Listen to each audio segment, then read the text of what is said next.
From a kid who argues with the teacher over if the sun is real or not, yeah, the sun, to a kid who thinks sitting in chairs is offensive, these are the craziest Gen Z kids you've ever seen. Let's go.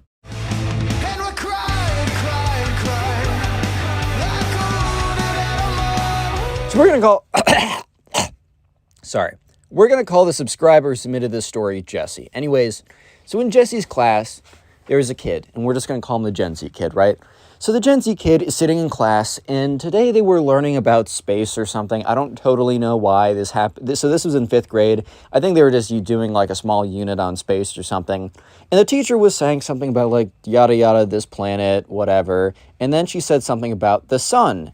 And this kid spent a lot of time on TikTok. And the thing is, right, TikTok, super addictive. You know, the algorithms are made to keep you on there, but also there's a lot of misinformation that spreads on there because you see someone who says something and it blows up and it reaches a bunch of people and there's no real fact checking or sources cited, and you kind of just take them at face value, or maybe not you, but a lot of people do. So this kid, the Gen Z kid, must have seen a TikTok on his For You page being like, guys, the sun isn't real because I have never been to the sun before, therefore it doesn't exist, which some kind of like backwards, ridiculous logic that makes no sense at all, but it's said with like ominous, spooky background music number 28. So anyone who sees it's just like, oh my God, you're right. So yeah, anyways, this all happened when the teacher mentioned something about the sun. And the TikTok kid literally smirks, gives a little laugh, and says out loud, the sun? Don't tell me you guys still believe in the sun. And kind of looking around, right? So Jesse's looking at this kid who literally laughs and says, don't tell me you guys look at the sun, or look at the sun. Don't tell me you guys still believe in the sun, as he like looks around at all the other classmates. And believe it or not, all the other classmates, instead of being in agreement, laughing along, I bet the TikTok kid imagined in his little scenario that what was going to happen was all the other kids were going to be like, oh yeah, that's so ridiculous. Don't worry, man. We also don't believe in the sun. We saw that niche, obscure disinformation TikTok video as well. That's totally real. But no, everyone looks at the kid and the teacher stops like teaching for a second because the teacher's like, come again now? Like, what? And the not the spoiled kid. I'm so used to telling stories about spoiled kid. The Gen Z kid looks at the teacher. He's like, wait, you guys actually still believe in the sun? And he like looks around all like confused or whatever. And everyone's kind of looking at him like, dude, what are you even saying right now? And the kid's like, guys, do not tell me that you guys are falling for the machine and believing that the sun is real. I saw a video on TikTok yesterday that was all like, the sun isn't real because tell me, have you ever been to the sun? No. So, and I was thinking about it. I was like, dude, my mind just opened up. It's true. I've never actually been to the sun before. So it probably isn't even a thing. So you guys are really believing into the system. And Jesse's like, dude, like you can see it in the sky. And like, if you look at it for too long, your eyes hurt. And like, if you're in the sun for too long, your skin burns. Like it definitely is there, man. And then this, like the Gen Z kid looks at Jesse and he's like, dude, don't tell me you're falling for the disinformation. It's probably like a government thing. And Jesse's looking at this kid like, what, your best response to me saying you can see it and like it hurts your eyes and your skin, the best response to that, which is totally logical, is it's probably a government ...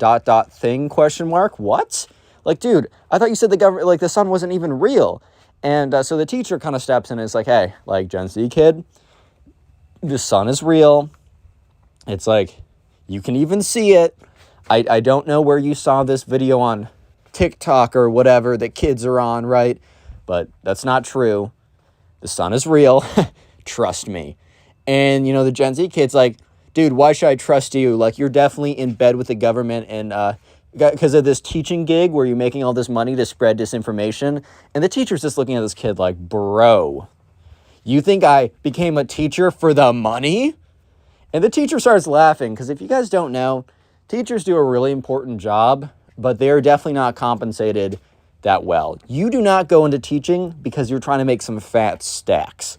Not a single person would do that unless they had no idea, unless they knew literally nothing about teaching, and especially teaching compensation, would they ever go into teaching to make money, right? So the teacher's like, look, I survive, but I definitely am not making money, and I'm definitely also not paid by the government to spread disinformation. And the Gen Z kid's like, all right, guys, that's enough of this nonsense. And he stands up and he's like, okay, I'm calling it right now. We have a mass exodus from this class. Anyone who believes the sun is fake, get up right now and walk out of this class so that the truth can be heard. And the kid gets up, and the Gen Z kid legitimately looks around the classroom expecting like every single kid to rise up and be like, yeah, man, you're right. The sun is not real at all, dude. I believe in you. You're saying what's right. But what actually ended up happening was every single kid, including Jesse, just stayed in their seat. It was almost as if they were sitting harder than usual, whatever that means. They were just emphasizing that they were sitting. It was like sitting with an exclamation point, not a period. I don't know how to explain it. But they were all just looking at this kid like, dude, you're freaking embarrassing yourself right now, man. Like, what are you saying, dude? And the kid's like, so you're all part of the system and believe in the sun. You know what? I'm going to take my truth with me. And if you realize the truth someday, well, it's too late for you. Goodbye. And the kid legitimately gets up and walks out of the classroom. So basically, the teacher had to go find him outside of class and have a little discussion about him, about, he can believe what he wants and he can think what he wants, right? But he can't disrupt the classroom. And, the teacher, he showed the teacher the video. And apparently the teacher was almost immediately able to point out the logical fallacies. And eventually the kid's like, okay, I guess I concede that maybe the sun is real. And I guess I concede that perhaps you're not paid hundreds of millions of dollars by secret government agents to spread disinformation. Because the teacher showed him his car and it's like, this is not what I'd buy if I had $100 billion. And yeah, so eventually the kid came back to class the next day. He was kind of known as the sun is fake kid for a while, but eventually kind of blew over. And if you thought that Gen Z kid was crazy, you're not even ready for the next one. Because we're going to call the subscriber who submitted that one James. So anyways, right, there's a kid in James's class who is the very typical Gen Z Twitter type person where, I don't know, it's almost like a professional sport to try and become offended by everything. And let me just set the record clear, there are things that people should be genuinely offended by. It is totally understandable if someone does something or says something that is completely out of pocket. There are instances, right? And also, maybe someone does something they don't even mean to be, disrespectful, right? It's better to let them know in a respectful tone that they're being disrespectful by doing X so that they don't disrespect someone else. It's good to do that, right? However, there are also people, especially Gen Z people, that almost take this as a lifelong crusade to find a problem with everything and to minimize or to maximize every small speck into, well, what if this and then that and then this and then that and then this and that, and I think that's offensive now. So this kid kind of took that to the extreme, and we're going to call this kid the Gen Z kid. So anyways, James was in class with this kid, and this kid was kind of just known for being a little weird, for just being a little strange, right? So one day he comes into class and he tells the teacher that he today is protesting the class. And the teacher looks at him and is like, dude, oh my God, what? So the teacher's like, okay, can you at least tell me why you're protesting the class today? Can you let me know why you're protesting the class? Can you enlighten me a little bit? And the kid was like, yeah, so you know what? I prefer to sit on the ground. I was thinking about this, and I like lying on the ground when I'm at home. It is easier for me to do my homework. It's better for my digestion. I prefer to sit on the ground. And there are no options for me to do so in this classroom. All the tables have chairs on them for the people who enjoy sitting, but my preferences of laying on the ground are not being accommodated, which I find extremely offensive. So I am protesting this class until this gets fixed. And dude, James was in class and he was just like, dude, what? So everyone was sitting there just like, bro, Twitter as a person's going crazy again. What's going on now? And they're listening in, and James turns to his friend. He's like, there's got to be a bit, right? Like, this got to be a big practical joke. And they check the calendar, and it wasn't April 1st. They're like, oh my God. It's like August 28th or like October 24th. It's not April 1st. What's going on? Yeah, so sure enough, the teacher is kind of really like weirded out by this, but they're also like, okay. The teacher realizes that they can't just like snap on this kid and kind of like be realistic with them. Like, they cave a little bit, but they're just trying to de-escalate the situation. So the teacher's like, okay, I really don't think you should protest the class. I can definitely see if there's like a rug or something in the, I don't know, the closet, if you really wanted to lay on it. Like, you could do that if you really wanted to. Like, you could also just lay on the ground. And the Gen Z kid is like, what? Lay on the ground? And which is just like, I don't know why they were so like, wow, that's insane. Because didn't they just say that they like laying on the ground at home? But sure enough, they're like, I want something built for me to lay on. Which is like, bro, the whole point of laying on the ground is you're laying on the ground. You're not laying on your bed. Basically, what this kid ended up like, because at this point, James is starting to realize that all this kid was saying was that they don't prefer to lay on the ground. They prefer to lay on a bed. And the fact that the school didn't have like 28 beds in a classroom for all the kids to lay on is, oh no, that's bad, man. Because, oh yeah, if kids are not allowed to lay in their beds in class, oh no, good heavens, dude, they have to sit in a seat? You have to sit in a chair like everyone else? Oh no. Yeah, so the teacher starts to catch on too. And it's like, no. Like, you can lay on the ground if you want, but I can't do anything beyond that. And the Gen Z kid is like, starts laughing. And everyone in the class is like, did a screw literally just fall out of their head? Like, what's going on right now? Why is this kid laughing? So the kid's laughing. And the kid's like, oh, Mr. Teacher, you just made a huge mistake. You don't know what you just did. I'm going to go to the front office, and I'm going to say that you were discriminating against my preferences, and you're going to get fired. And then the kid laughs again, and this turns to his friend, like, for a second, James is like, wait, can they actually do that? But yeah, so sure enough, the Gen Z kid storms out of class. The teacher didn't look that concerned because I think the teacher realized that he probably couldn't be, probably couldn't be fired because a kid was mad that they didn't have a bed in class for them to lay on. Most likely, that was not going to result in him getting booted from his, like, 10-year-long position at, like, this, I don't know, look, unlikely. So, anyways, the Gen Z kid marches up to the front office, and so, I mean, James doesn't know exactly what happened, but he heard bits and pieces and can assume what happened because, you know, he wasn't, like, there in the office with them. But, anyways, sure enough, a Gen Z girl, or whatever, right, Gen Z kid goes up to the front office, demands to speak with the principal, has to wait like 20 minutes because, like, law and order, right, the principal has other things that they need to do, tells it to the principal about the horrors of not having a bed personally set aside for them and how that's what they want to do. And when the teacher didn't, cave to the fact that they wanted a bed in class, that they must be fired because that is her preference. She wants to sleep in a bed. And the principal, like, I think the principal knew that, like, the principal had a bit more power in the situation than a teacher does. So the principal kind of gave it to her straight and was like, dude, no.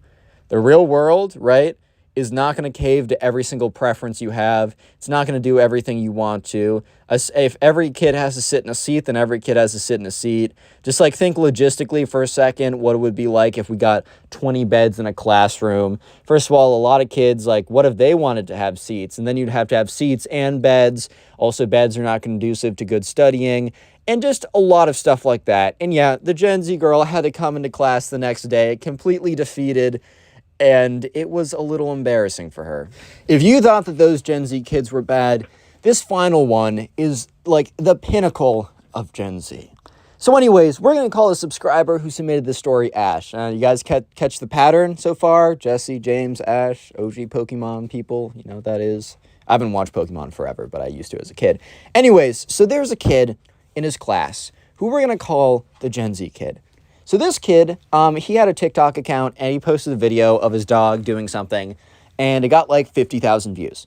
And that sounds really good, and 50,000 views is really cool. I mean, I'd be happy if I got 50,000 on TikTok. That sounds pretty good. But at the end of the day, stuff on TikTok will just randomly go viral. And it's not as if he gained like 10,000 followers who follow him because of his dog, and he can make a branded account out of his dog, right? Like build a brand around that, because like Doug the Pug and some other, there are like legitimate brands built around dogs. But no, he just had a random video, got 50K, and this kid, the Gen Z kid, believed that he now was going to become a TikTok celebrity and drop out to pursue his quote-unquote passion of TikTok. Like, bro, what? Real quick, comment Gen Z if you made it this far into the video. And also, check us out on Spotify. It will be in the pinned comment down below. You can listen to these as podcasts on there, and it helps me out if you do. Anyways, so sure enough, this kid started going around telling everyone that it was so great to get to know them. And remember, they're in 6th grade or whatever. That it was so great to get to know them. That when he was rich, famous, successful, and had a 6-pack, 12-pack body abs movie star type lifestyle, right? Living with his laptop on a jet, on a plane, on a boat, on a mansion, that, you know what, he would remember them. And if they were lucky enough that they could stay at his mega yacht mansion boat jet, super cool Cobra sword, I don't even know at this point. Anyways, he was going around telling people that he came to the conclusion that he was going to drop out to pursue TikTok, which, look, I'm actually not 100% against people really like honing in on their skills. If they get a shot of virality on a social media platform, I don't suggest dropping out unless you have a very scalable, sustainable 6-7 figure income from that stuff, because it can go away insanely fast. But I do actually suggest, if you get a short burst of attention on a social media platform, I am all for you digging in and trying to build something out of that maybe can turn into something bigger. But that's a more serious discussion for a different platform at a different time. I do not suggest you drop out of school because one of your TikTok videos goes viral by accident and you gain no traction from it. So people were immediately telling the kid, like, oh, wait, why are you dropping out? Like, do you have an account we don't know about? And he's like, no, look at this. And he like pulls out his phone and he shows them the video. And the video has like 52,000 views, which is cool. But dude, first of all, that's only 52,000 views. Which, look, I remember the days when I'd be happy with 30 views, but we're talking about dropping out of school. 52,000 views is nothing. And second of all, it's on TikTok with short-form content, which is way easier to get views on. I don't know how, I haven't been able to, and I've tried a bit, but just generally, much easier to. So, yeah, eventually he comes up to Ash, gives the whole spiel of like, oh man, I'm gonna be so rich, and I'm dropping out because I'm gonna be a TikToker. And Ash kind of like tells him straight up, like, dude, I don't think you should do that. Like, I get it. Like, you had a video do well, which like you totally could have the time to, and also they're in 6th grade. It's not like I think you still like legally need to be in school at that point. It's like, dude, like, first of all, I don't even know if you can drop out of school. Second of all, why can't you just do both? Like, I really like think you could put in the time for both, doing both. And also, look, this video going viral is cool and all, like, congratulations, man. But this isn't enough to really stand on alone. Like, this really isn't as impressive as maybe you may think it is. And, you know, the TikTok kid immediately when he hears this is like, dude, you're just jealous of my success on this platform. Like, you're just jealous that you're not going to be able to drop out of school and live the laptop luxury safari mega jet victory yacht mansion lifestyle that I'm going to. And Ash is like, all right, bro, like, cool, live your life. And so, yeah. Actually, this kid stopped showing up to class entirely because Ash had 1 or 2 classes with them. And Ash was really surprised because he was sure that this kid had been known for like telling lies a lot, telling tall tales and all this type of stuff, right? But he never actually expected this kid was going to follow through with, oh, I'm going to drop out to pursue TikTok. First of all, because you can't even drop out in 6th grade. You'd have to become like homeschooled, and that's not even really dropping out. That's just being homeschooled, right? So, sure enough, this kid had told nobody, but he stopped attending classes to pursue TikTok. And in all fairness, this kid was posting a lot of videos on TikTok, right? But one thing that you'll learn if you ever try to make like content or whatever is you kind of need to stick to the same niche, or maybe not the same. You need to have like a continuous theme in your content, because people will follow you to get something, right? They want to be entertained or informed or something. If I started making random vlogs and then cooking videos and the math tutorials alongside my stories, they wouldn't perform well, because people came to me for my stories, for the commentary, whatever you guys came to me for, right? So this kid was posting like 12 times a day, and he was posting like random vlogs. He's like, hey guys, dropping out of school vlog, episode 1. And then he'd be like, hey guys, so this is me playing video games. And they'd be like, hey guys, they all like, all the views was like 20 views, 40 views, which is whatever, and it's fine. And if you're just doing TikTok for fun, who cares how many views you get? I don't care if you get 0 views, man, like you did something for fun. But this kid was doing it because he dropped out. Yeah, so he didn't actually drop out. All he did was he stopped attending classes. So after a couple days of not attending classes, this kid's parents got a message from the school being like, kid's about to be on probation. He's like dropping out of all, he's not attending classes. Has he been home? Like, you guys got to let us know if he's sick or he's not coming in. And the parents obviously freaked out, and they confronted the kid. And the kid's like, I was pursuing my business endeavors, which posting to like 12 people on TikTok is not a business endeavor. If you have like millions of people and you're able to convert that to a product, or maybe convert other people to someone else's product and make a commission off of that, then fair enough. That is a business, right? However, this is not a business. And his parents were like, dude, you can't just not show up to class too. Like, what? So yeah, after this kid, the Gen Z kid, was talking all this smack about how he's going to live his laptop luxury lifestyle to everyone, within 2 days, he's back in classes. And I think Ash tells me that at least most people were cool about it. Like, they weren't going to taunt this kid because whatever, like, it's just not worth the energy. But apparently one kid actually did go up to him and be like, yo, dude, did you drive in today in your Lamborghini Bugatti? Like, what color is your Bugatti, bro? Like, I'm actually really excited to see it. I mean, I know you're still here, but did you, like, chart in on your super yacht or something?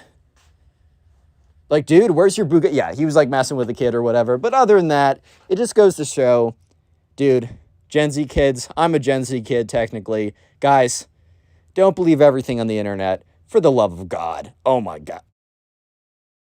Click on the video on screen right now. I know you'll enjoy it. You know those kids that when they're in an argument and they're starting to lose, they'll like bring up, my mom does, or my dad is, or like something like that, or my dad works for, or my dad's a lawyer, man, or just imagine those kids, right? Imagine that kid. Multiply them by 100 and you have today's spoiled brat. Enjoy the story. So the subscriber who sent in the story, and by the way, you can send in stories too to my Instagram in the description, be featured on the channel, love to see it. Let's just call this kid Jake, right? Anyways, Jake, good kid. And in Jake's class, right? In Jake's class, there was a kid who was kind of the worst kid ever. I'm just kidding. I'm sure that there's someone worse, but he was the spoiled brat kid that I gave a brief description for in the beginning. Let's call this guy Thomas, right? Thomas. And then there's another girl in the class, and this girl, her name's Emma.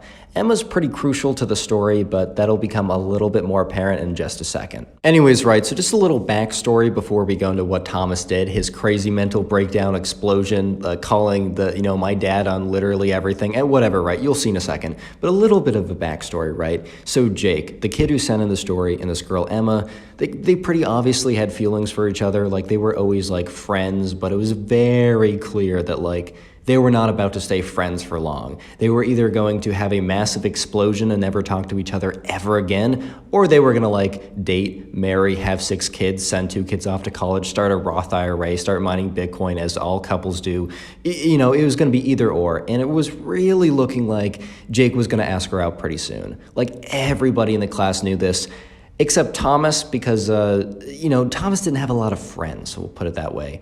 But it was kind of due to him being a jerk face. I don't know how else to put it, man. I don't know how else to put it. It just is what it is. Anyways, right, so, Jake, he's in class one day. And, at this point, he kind of has, like, plans to ask Emma out at some point this week, right? He knows he's going to do it. And the thing is, like, everybody knows he's going to do it, too. Even, like, Emma is, like, 98% sure because people who talk to Jake talk to her. Secrets that they don't last long. Secrets are no fun unless you share them with me, not anyone else, just me. But anyways, right, so he was kind of thinking about this in the back of his head, so he was kind of having a good time. It was a fun week. Things were looking good. But then, this kid Thomas, right? Thomas had a reputation for being that kid who was like no one ever said no, right? He had a lot of, resources and completely abused them, right? He would come in and he would if someone had something new, he would get the new thing plus one or with more storage or just slightly newer or slightly cooler. And while he wouldn't blatantly, I've talked about kids in the past that have blatantly been haha, my phone is better than yours because it has it's slightly bigger or has another camera or something, or it's newer. Thomas would never be that blatant about it, but it was very apparent that whenever someone got something, that Thomas the next day would get something that was just a little bit better, that it was 100% on purpose. This kid was definitely knew what he's doing. So one day when Jake was in class, and remember, he's at this point kind of planning to ask out Emma. Emma knows, the whole class knows, the teacher knows, I know at this point, I'm just kidding. I have no idea who these people are, but anyways, right, they kind of know it, and he's chilling in class one day, and he overhears, Thomas. Thomas is going on one of his little rants. Because while Thomas wasn't always blatant about being a jerk, he could be very arrogant at times, such as a couple weeks ago. He was like, guys, I'm not even going to study for this test, man. I'm literally I'm just born different. And Thomas claimed to get 100 on the test, but, the thing is, one of the classmates did a little bit of an investigation by themselves and figured out that Thomas got a 42, which, look, these things happen, right? You try and avoid those. Sometimes tests are hard, but you never go around saying that you got 100. I mean, maybe you're like, oh, dude, I got a C on that test, and you actually, failed it. I'm fine with that. Whatever, dude. But don't go around saying you got 100 when you got a 42 or something. I don't know. Anyways, right, so Thomas was going on one of his little rants, and Jake decided to overhear what Thomas's rant was. And it was very kind of awkward yet pretty funny for Jake, because Thomas was talking about how Emma was in love with him. And at first Jake was like, bro, what? And Thomas was talking really loudly to this kid, and he was like, yeah, Emma, she's in love with me, man. She just can't, I see her all the time. She's looking over at me with these eyes of desire. And that's a quote, by the way. Sometimes I make up the lines for what these people are saying because I didn't get a 50-page script, but that one was a quote, right? This was a quote, right? Jake told, or the subscriber who we're calling Jake, said that this kid actually said eyes of desire or something crazy like that. So at this point, Jake is LOL, what? And yeah, Thomas, the kid, the spoiled brat kid, who you will see have a epic meltdown in just a second. Just give me a second, right? This kid then goes on to say that he's going to ask out Emma and that there's a 100% chance that she's going to say yes. And at this point, Jake is like, all right, I'm trying to find the betting house so I can make a bet on this 100% bet, because I could probably get pretty good reward for that, probably some pretty good odds, or the odds would be terrible if it's really 100%. And I will definitely make some money on this bet. That's all I'm going to say. But anyways, right, so Jake was sitting there. He's like, that's funny, haha. He didn't actually think Thomas was going to go through with it, because Thomas in the past had made a lot of very, very big claims. He's that kid who always says things, but never really does them, right? He never really ends up following through with the stuff. But, anyways, they get out of class and they're walking down the hallway, and, Jake, the subscriber, he sees Emma, and Emma's like, oh, hi, Jake, how's it going? And Jake is like, Emma, can we talk for a second? Because Jake was thinking to himself, he's like, you know what? I think I should just ask her out now. I don't want her to feel to say yes to this kid just because she feels bad, and then it's weird. And he said also why am I stringing her on? Why am I making this longer than it needs to be? So what he did is he did it really private, nothing really crazy, and he just took her side, and he's like, hey, we've been having a really, really good time together. I've really enjoyed spending time with you. And he's like, I feel like we're not really friends right now, and I want to make it official. And she was all smiley and happy, man. I really have to make this part up because I don't have a lot of experience when it comes to, you know what? I'm not even going to go to that, man. One like equals one prayer for, my love life, but whatever, dude. Jake says something really sweet, like, I don't know, your feet are hot, LOL, XD. He says something like really sweet and just something a girl wants to hear, like what I just said. By the way, guys, feel free to use that banger on someone. It will 100% work. I'm as confident that it's gonna work that I am as confident that this kid's not gonna have a complete mental breakdown. And by mental breakdown, I mean Thomas having a complete rage. But anyways, right? But that's a joke. Don't actually use that line. I'm not liable if you get rejected or punched in the face. Don't actually use that line, guys. Anyways, right, so, Jake, he asks out Emma, and guess what? Emma said yes. Not a surprise at all. But anyways, right, so, they're walking out, and, good news, Jake just asked out Emma. She said yes. He's having a good time. People are like, Emma goes up to her group of friends and starts telling them like, ooh, kind of like, it kind of fun like high school drama stuff like that. Like, oh, yay, congrats, guys, whatever. But here's the thing, right? Here's the thing. Thomas is not aware of this fact. I mean, first of all, she'd never say yes to Thomas because he's kind of a jerk. But Thomas, good guy, actually not good guy, but Thomas, right? He's not aware of this. Anyways, right, so you get out to the hall, and Jake is somewhere, like, Jake is kind of near, like, he's in the hallway, because it's, like, in between classes or whatever, or it's, like, during whatever. I don't know exactly the context, but for some reason, a bunch of kids were just, like, chilling somewhere. Maybe it's the hall, maybe it's out at, like, recess, maybe it's a common area. Either way, imagine a place where all these kids are at. And Thomas is there, and he sees Emma, and he's like, hey, Emma, can I talk to you for a second? And here's the thing, right? Emma was totally aware, like when Jake like called her aside, she knew exactly what was happening because they'd been kind of like talking for a week like that, like they had kind of been like that for a while. Either way, right, so when Thomas calls Emma aside, she had no idea what to expect. She had never talked to this kid before. The whole like Thomas telling people that she was in love with him. That just wasn't true, man. That just was not true. Anyways, right, so Thomas, he calls Emma aside, but he calls her aside not really, like Jake like actually brought her to like a different place. Thomas did this in front of actually everyone. He went up to her and he's like, hey, and she's like, what's up? And he's like, you've been totally looking at me recently with these eyes. And she's like, what are you talking about? He's like, it doesn't matter. Will you be my girlfriend? And he just kind of like looks at her with like these eyes. He's like, huh? Will you? What do you say? And she's like, okay, here's the thing. She wouldn't have said yes anyways, but she was like, oh, I'm so sorry. And at this point, his face drops. And she's like, oh, I'm so sorry. I'm actually just got in a relationship with someone. And he's like, who? Yeah, and Emma's like, yeah, Jake. And he's like, what? And she's like, yeah, I know Jake just asked me out and we just got together like literally today. Like, I'm sorry, like I just got into a relationship. Obviously she's using this as a cop-out because she was going to say no anyways. So this is like the nicest way she can say no.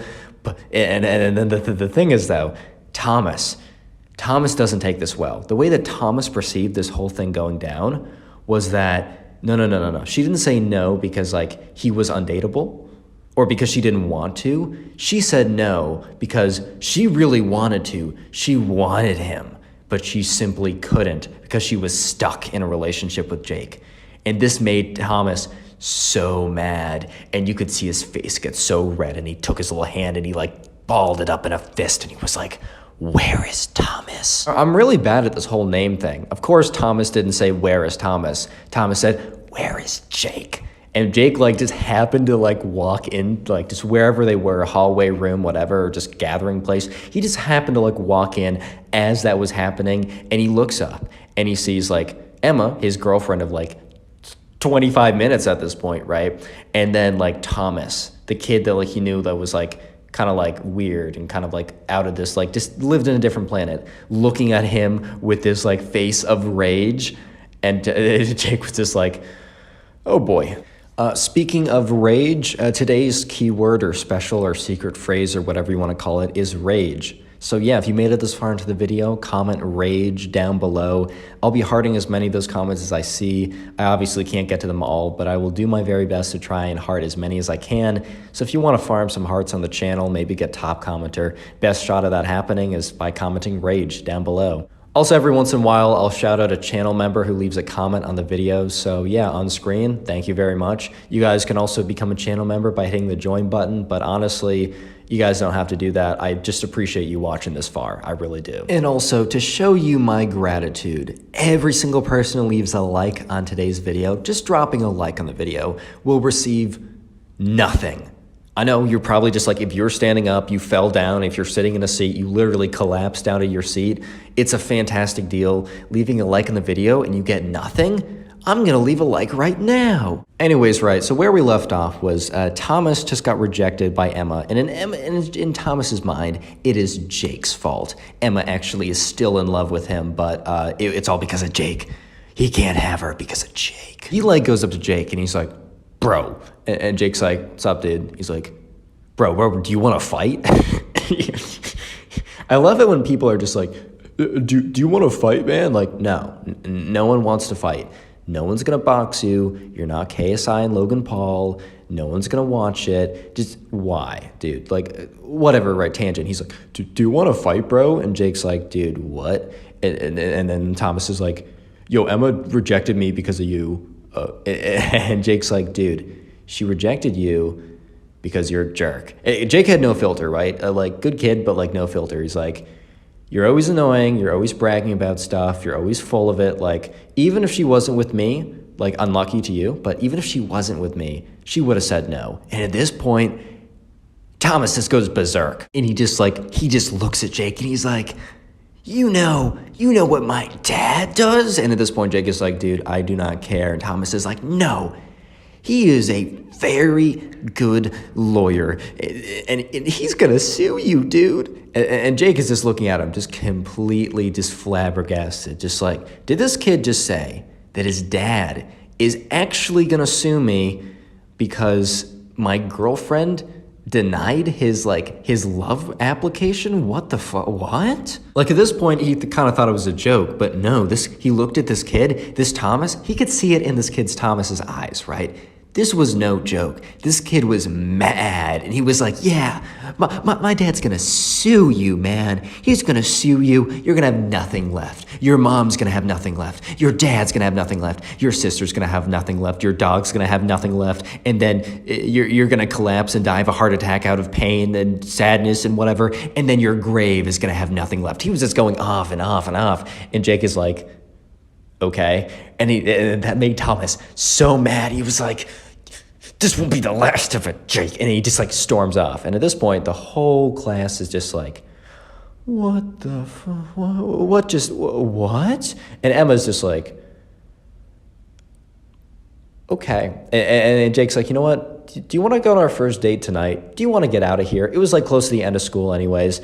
And Emma's like, yeah, I think I will. Subscribe if you haven't already, and now go click on another video. There's some on screen. Click. Dude, why have you not clicked? Today we get a story time of probably one of the most cringiest kids ever to ever exist on planet Earth in the entire universe. I don't want to spoil this too much, so I just want to hop right into it. So leave a like for nothing, and let's just get into it. So we're going to call the subscriber who sent in today's story, we're going to call him Liam. And anyways, right, so this all happened one day when Liam was in class. And Liam was sitting kind of towards the back of his class with his friends. Like, he wasn't paying that close of attention. All right, guys, do well in school. That's all I'm going to try and say. But anyways, Liam was kind of dozing off, not really paying attention, when this kind of kid that, like, he didn't know that well, but was kind of known as kind of a little weird, kind of a little strange. But this kid, like, turns to Liam and his friends and says, hey, like, do you guys have girlfriends? Very kind of a weird thing to lead with, especially if you don't know the guy. I wouldn't be going up to random people saying, hey, do you have a girlfriend? Like, I don't know, man. That sounds kind of weird. But anyways, right, so this kid is just like, hey, do you have a girlfriend? And Liam and his friends at the time did not. I mean, hey, man, like, you can't always be winning. Sometimes, you're in the trenches. It happens. But they're all like, no. And they say no kind of with a bit of attitude because, that's a weird question to ask. And this kid just looks at them and kind of scoffs. He's like, sucks to be you guys. I couldn't imagine being single like that. And, Liam is like, bro, what are you talking about? And this guy's like, yeah, I probably had the hottest girlfriend ever. And Liam's like, really? Like, what's her name? And he's like, Sandra. Yeah, she's super hot. And like, at this point, Liam's like, all right, let's see a photo of her then. Like, what she look like? And, the kid's like, she doesn't go to this school, but she's at my house right now waiting for me. At this point, right, Liam's like, all right, proof or didn't happen, bro. Like, I need to see some proof. And Liam and his friends were basically saying, we don't believe you, man. Like, we think you're just capping right now. We think that, like, what you're saying is no, you're just bragging with nothing to actually brag about. And so this kid, who we're just going to call the cringy kid, right? The cringy kid was like, no. No, I'll have you know that my girlfriend is real and she loves me and she's at my house right now. You know what? You know what? And Liam is looking at him. He's like, yeah, what? And this kid's like, you know what? Come to my house after school and I'll have you meet. I'll introduce her to you and I will watch your face. I will watch your expression slowly crumble as you realize that I am entangled with the woman of my dreams in a beautiful relationship. Remember, they're in 6th grade, so bro, you're not getting married. But anyways, he's like, and I will win. I will conquer you. It will be victory. As I said, this is a very weird kid. Like, hey man, if you're like saying, I will conquer you, this will be victory, like to anyone, bro, check yourself. That's all I'm saying. But anyways, right, Liam is like thinking to himself, he's like, all right, I don't actually think I have anything to do after school. I'm just going to tell my mom that, I have a thing that I have to do after school and like that I'll be home an hour later. And he turns to his friends. He's like, hey, are you guys busy? And they're like, I mean, yes, but we're still going to come over. We want to see this girlfriend, right? Because they all believe that like this was some elaborate scheme and they wanted to figure out like what actually was this kid cooking up? What was his plan? So Liam and his friends turned to the cringy kid and it's like, yeah, man, sure. We'll come to your house after school. And the cringy kid is like, excellent. You shall suffer the consequences. And then goes back to like reading his like comic book anime type thing. And they're just like, all right. Anyway, so skip ahead a little bit, and Liam and his boys are walking over to the cringy kid's house. And the cringy kid is actually greeted at the door by his mom, saying, oh, I'm so excited you brought friends back, whatever, right?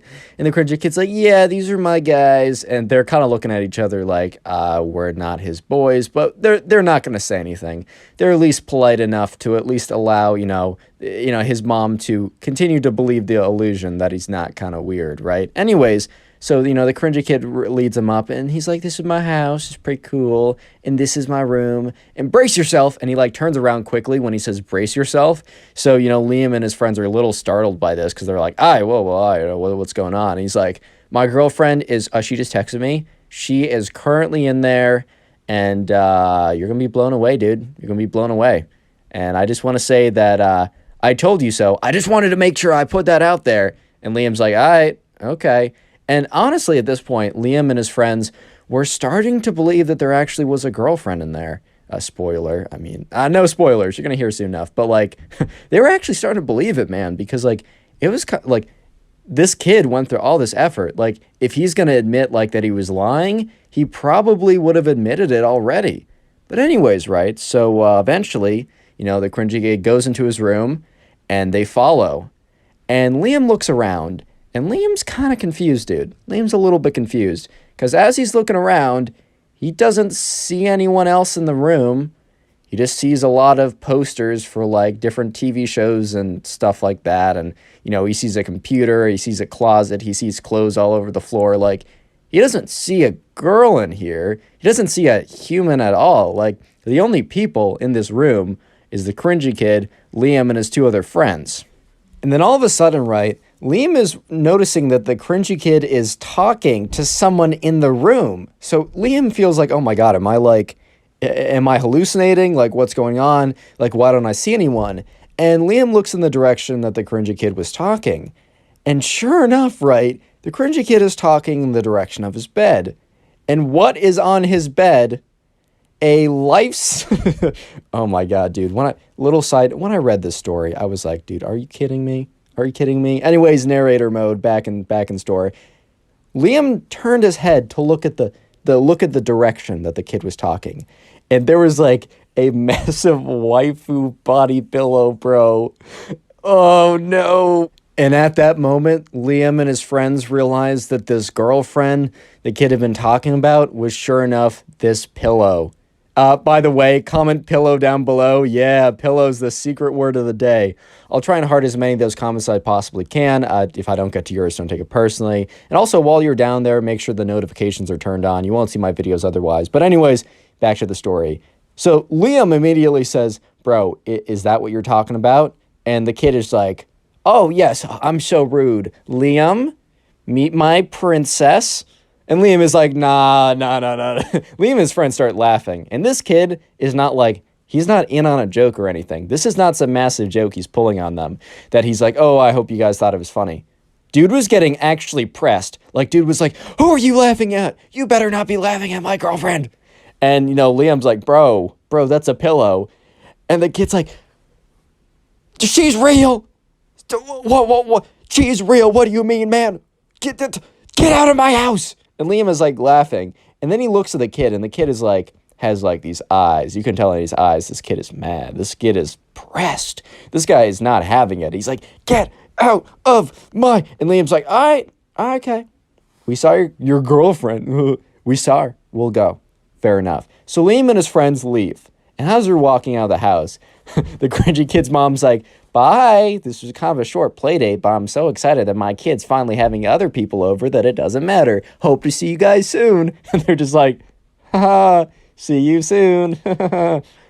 Anyways, right, the next day in school, they all go to like their math class or whatever, and they notice that, or whatever class they're in, it doesn't really matter. Well, and they notice that the cringy kid is not in class.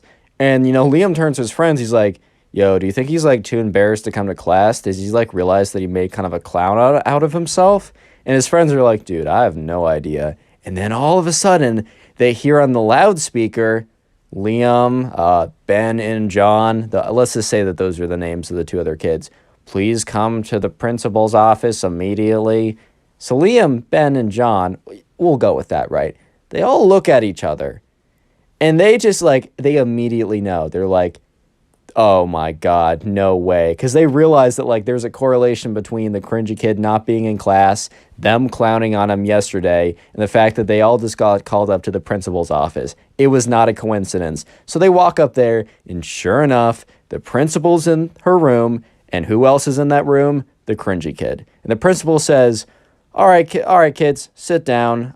So your friend over here says that you went to his house and berated his girlfriend, calling her ugly, fat, overweight, disgusting, smelly, and that she needed to die. Is this true? And Liam looks at her and says, no, that is not true. And then Liam goes on to say, actually, this kid said that he had a girlfriend, and he was bragging to us, so we decided to go to his house to see his girlfriend, which he invited us there. And when we got there, we realized that he does not have a girlfriend. He just has a 4-foot-tall waifu body pillow. And we said that she wasn't real. He got mad at us, and here we are today. And then, the kid, the cringy kid, instead of sticking to his original story that he, one, actually had a girlfriend, and two, that they came to his house to insult his girlfriend, was like, see, that's even worse. I made up something because I thought you'd be so offended by what actually happened, and they just admitted to it. And the principal is kind of shocked. One, because of the thing that Liam just told her, and two, that the kid, the cringy kid, admitted to lying to her face and then expected her to like punish them even harder because of the story they told. And the principal looks up at Liam and says, and his friends, and is like, you guys can go back to class now. I have something to deal with. And as Liam and his friends are walking out of the principal's office, they can faintly hear the cringy kid yelling, you're just letting them go. That's outrageous. Subscribe if you haven't already done so, drop a like in the videos, and then click on one of the 4 videos you see on screen right now, or just go ahead and watch another one of my videos. Peace. How's it going, everyone? I hope you're having a good day. Today we got some crazy emo kid stories that I know for a fact you will enjoy. So sit back, relax, subscribe to the channel if you're new, and let's call the first subscriber who submitted this story Hank. By the way, all these episodes are on Spotify, and they normally come out a couple hours early on Spotify, so make sure to check that out. First link in the description. Anyways, back to the story. So we're going to call the first subscriber who submitted the story Hank. And anyways, this all happened when Hank was shopping at the mall. So Hank used to always go to the mall to shop with his friends. You know, it was just a fun place to hang out. They didn't really have a lot of other places that they could go in the town that they lived in, so the mall was probably their best bet. And sure enough, one of these days, one of Hank's friends wanted to shop at this place called Hot Topic. If you don't know, Hot Topic's a place where they have a lot of t-shirts and other kind of apparel that is very, I don't know, like fast fashion-y, brand-centric. Like, it's very much like, you'll have a lot of different brands, or kind of like, you'll find a lot of band t-shirts, a lot of kind of like, okay, so a lot of different stuff's at Hot Topic, but one kind of theme of clothing that you'll see at Hot Topic is emo style clothing, if that makes sense. So like really black clothing, edgy clothing, stuff like that. And just so you know, like, I have nothing against it if you dress like that. I think it's a cool enough style. I think you're fine if you, even if you identify as like, oh, I'm emo in the way I dress or act or whatever. I don't really care. Live your life. However, as long as you don't act like the kids in these videos, especially this one, you're chill with me. But anyways, Hank just was like, okay, man, like, you want to go to Hot Topic, that's fine. Hank hadn't really been in that much, so he didn't really know what to expect. So Hank was walking into, the Hot Topic, and he was looking around, and there's a whole host of people, and Hank's friend was like, all right, man, like, I'm going to go to the back of the room. I know what I want. I'm going to go in their skateboard section. You can kind of just wander around here. I'll be out when I'm done. So Hank was totally fine with this, and Hank kind of like was wandering around, and he walked over to one of the t-shirt aisles, or one of the t-shirt rack aisles, and that's when he accidentally bumped into this kid. And this kid turns around. And just to paint the picture, this kid has super long black hair. He's got like black mascara on, black lipstick. He's got black painted nails. He's got a spiky collar. He's got like a black band t-shirt. He's got like long black jeans, and then those like big black stomper boots. I don't know if you know what I know, like if you know what I mean, but like those big, kind of like those big rubber black boots that are pretty popular right now. And he turns around and he's like, dude, what the heck, bro? And Hank's just like, all right, my fault. Like, I didn't mean to bump into you like that. I was just looking around and wasn't paying attention. And the emo kid's like, dude, you're like, shut up, bro. Hank's kind of just looking at him like, I don't really know what you mean. Like, I didn't do anything. Like, are you good? And the emo kid's like, bro, like, I don't need to hear that sass from you, bro. Like, I really just don't need to hear that. And Hank says once again, like, dude, I don't know what you're saying. Like, I'm sorry. I'll just go the other way. And Hank kind of turns around to de-escalate because he doesn't feel like, escalating anything. It's just not a good idea to get into fights like that. And that's when the emo kid's like, yeah, you would run. You're dressed like one of those jocks anyways. Which, like, Hank kind of turned around because he didn't know what that even means. First of all, I mean, isn't jock a positive thing? Like, I get that there's a bit of a negative connotation of like, oh, you're a dumb jock or something. But I would have thought that like jock would have meant like, oh, you're an athlete, which isn't that a good thing? Like, I'm kind of confused right now. Is that not a good thing? And Hank, kind of turns back. He's like, dude, like, why? Like, why are you like making a problem with me? I don't have a problem with you. You're kind of the one that's making this into something, because Hank really did believe like I'm not the one doing anything. It's like 100% this guy who's making it something, And the kid's just like, well, like, you're just looking like a dumb jock. Oh, isn't that right, guys? And he turns around and there's two other emo kids, and they look very similar to the main emo kid, but they kind of just, they're dressed slightly different, but really, I mean, it's funny how, like, I saw this on South Park, but it's funny how, like, nonconformists all dress the same. I'm just like, well, I mean, you are conforming to something, but anyways, right? So the other two kids, the other emo kids, are kind of there along too, laughing. And, Hank is starting to, like, get upset by this because he doesn't really care about, like, these random kids, what they think, except, he's got three kids standing there pointing at him, laughing in his face when Hank didn't deserve it. Like, Hank was thinking, like, look, if I deserve this, if I was being, like, an absolute, like, if I was being a jerk to them, or for some reason I actually did something, sure, maybe I deserve this. But Hank's just thinking to himself, like, dude, I don't deserve this. I was literally just chilling here. I actually bumped into this kid. Like, I'm sorry about that. Like, my fault. Once again, my fault. But that's when Hank turned the tables on the emo kid. And the thing is, right, the emo kid was wearing a band t-shirt. And the thing about band t-shirts is, you know, you don't necessarily need to know everything about some place that you rep. Like if you wear a t-shirt that's from Starbucks and someone's like, okay, well then name all the flavors of like cappuccino you can get. It doesn't have to be like that. But the thing is, a lot of people wear band t-shirts because the band t-shirts look sick and they don't know any of the songs from the band, which, you know, I guess is fine. But like at the end of the day, a lot of people will kind of pretend to know it and not actually know it. So, you know, Hank was like, well, screw it, bro. He's like, all right, buddy. And he looks at the main emo kid, and the main emo kid looks at him back. And he's like, all right, buddy, name me 3 songs from that band. And he points to the emo kid's t-shirt. And I don't know, maybe it was like Nirvana or something. Like one of those kind of like t-shirts or whatever, which, and the emo kid looks at him, and he has this kind of look of shock. This look of, oh my God, like you caught me. Kind of the look of like, man got caught in a trap right here type of look. And the emo kid's kind of just like, how about you name me 3 songs from this band, bro? And the emo kid turns to look back at his emo kid friends as kind of like, oh, what's their reaction to that sick burn? And they kind of just look at him blankly.